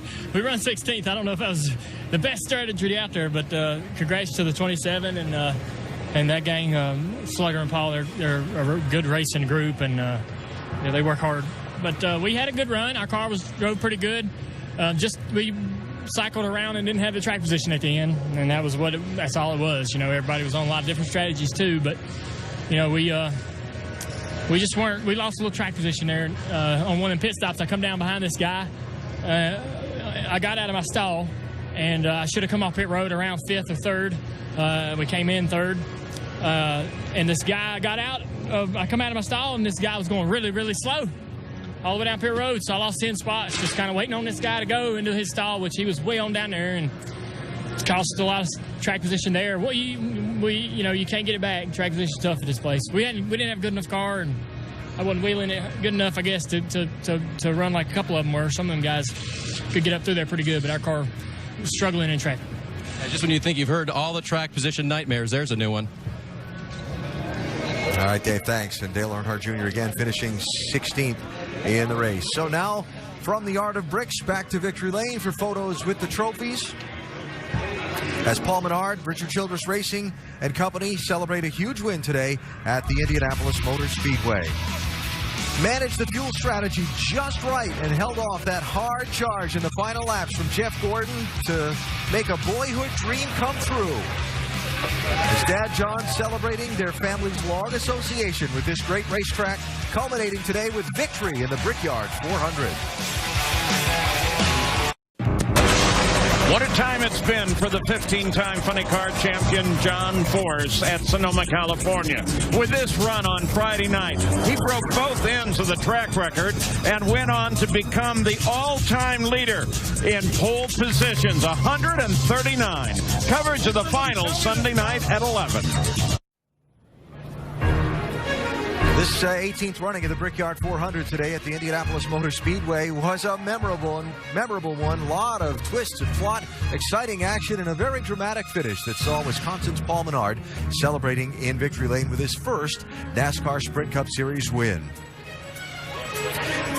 13 different drivers led the race today, changing the lead 22 times. Among the leaders today, Brad Keselowski. He wound up finishing 9th. Vince? 3/4 the way through the race, Brad K thought maybe this was going to be the day he went to victory lane at Indianapolis. And then what happened? I was just really close. We adjusted on our car the whole race, made it extremely fast at the end, and I felt like Jeff and I were the two best cars, but just really close with the Miller Lite Dodge Charger, and just kind of missed the pit sequence a little bit, but worked really hard all day. Fought back from what was a miserable start to the race to have a great end, and just missed the strategy by a little bit. Just, you know, it's just part of the deal. We've already won a race. We know that we need to stay in the top 20 points or get in there and stay in there, and just didn't quite go for all the marbles, you know, afraid that we were going to lose out, but you know, just so close, and proud of everyone on my team, and proud of the speed that we found in our cars, and want to get the captain to victory lane in Indy, and we were close, but just didn't quite work out today. Won the nationwide race at ORP, or Lucas Oil Raceway, on Saturday, and 9th place here at the Brickyard today. Doc? Well, from front row starter to early leader, it looked like Casey Kane might have the car to beat, and Casey, it sort of started to unravel on you. Take us through your day. Well, we started off really good. You know, Red Bull Toyota was fast and made a couple of adjustments there early. Stayed fast. I think our first time we got 4 tires. It was a slow stop, gave up a bunch of spots there, and then battled from there on and just had a hard time getting back up there. Restarts didn't go our way. Cars wrecked in front of me, and I knew I was going to go through the grass, but I thought the 51 was coming. You know, I don't know how close it was, but I went through the grass, kind of spun, then we ended up further back. So it ended up being a tough Brickyard 400 for us, but we were definitely one of the best cars. You know, out in clean air, we were one of the best cars. How frustrating it is as a driver to know you got one of the best cars on a racetrack, and it's so hard to get through traffic here. Well, it's just part of coming here. I mean, we know that going into it, and that's why you want to keep track position. If you're going to have your best 6 pit stops of the year, it's got to be here. I mean, you just can't give up track position. 2 tires, 0 tires, 4 tires. Do it all at the right time, and if you don't do it at the right time, you'll never get up front. Hey, thanks for your time, Casey. All right, thanks. Casey Kane finished 18th today, Alan, and dropped back 1 spot to 15th in the point standings. Casey led the most laps today, Doc, as we take a look back on the events that unfolded in the Brickyard 400 today. A very competitive race. Again, 22 lead changes, 13 leaders, 5 caution flags during the 160 laps. A lot of contact on pit road during the day. Yeah, just close racing. Everybody trying to get here at the same time, kind of. And we saw a lot of things happening. Jeff Burton slowing down, Montoya getting in the back of him. Very narrow pit road. You see Jimmy Johnson right here getting into the side of Brian Vickers. Everybody trying to just get every little spot, every inch they can on and off the track. Eventful day for Juan Pablo Montoya there. The close call with Mark Martin. Then the trash on the grill causing his car to overheat. Dropped back a spot behind David Reagan and got that to go away. Here was the last caution that set up all the strategy at the finish. Yeah, 4 wide racing. We've seen great racing here, but trying to go 4 wide. You could see Landon Castle kind of was the meat and the sandwich there. Lost control of his car into 3. Luckily, no other contact, but a lot of grass on the grills. Yeah, that was the caution that set up all of this strategy for the end. You see, a lot of cars had to come to pit road to get their grills clean. Some of them came and got fuel, even pitted just after the green flag came out. And then it was just such a weird race at the end. These cars running, trying to save fuel until it was time to go. And Paul Menard took off when it was time to go. Paul getting the top off of the fuel on that last caution, staying on the racetrack, got the go from his crew chief late, went by Jamie McMurray, then held off a hard-charging Jeff Gordon to celebrate in Indianapolis Motor Speedway's Victory Lane, and still celebrating in Indianapolis Motor Speedway's Victory Lane after a huge win today in the Brickyard 400. If you pick Paul Menard in the Sprint Summer Showdown, you're hoping he wins Atlanta. And you can pick one of your favorite drivers in these upcoming races or join us at the track. There's the schedule for the NASCAR Sprint Cup Series, the Tricky Triangle at Pocono, the road course at Watkins Glen, and all of those building up to that Chase deciding race at Richmond. Final thought on the Brickyard 400, DJ? Yeah, just another race that plays out so interesting, but it took a lot of talent by that young man right there, Paul Menard, to get the job done. Congratulations to him. Yeah, the style of racing here at the Brickyard is a little different, but it had like 3 or 4 different faces today, and at the end of the race, it was very exciting, very dramatic. Paul Menard joins us on our NASCAR Now Monday Roundtable tomorrow at 5 Eastern. The racing next weekend, the Nationwide Series at Iowa, Saturday, 7 Eastern, ESPN 2, and the Sprint Cup Series at Pocono, noon Eastern next Sunday on ESPN.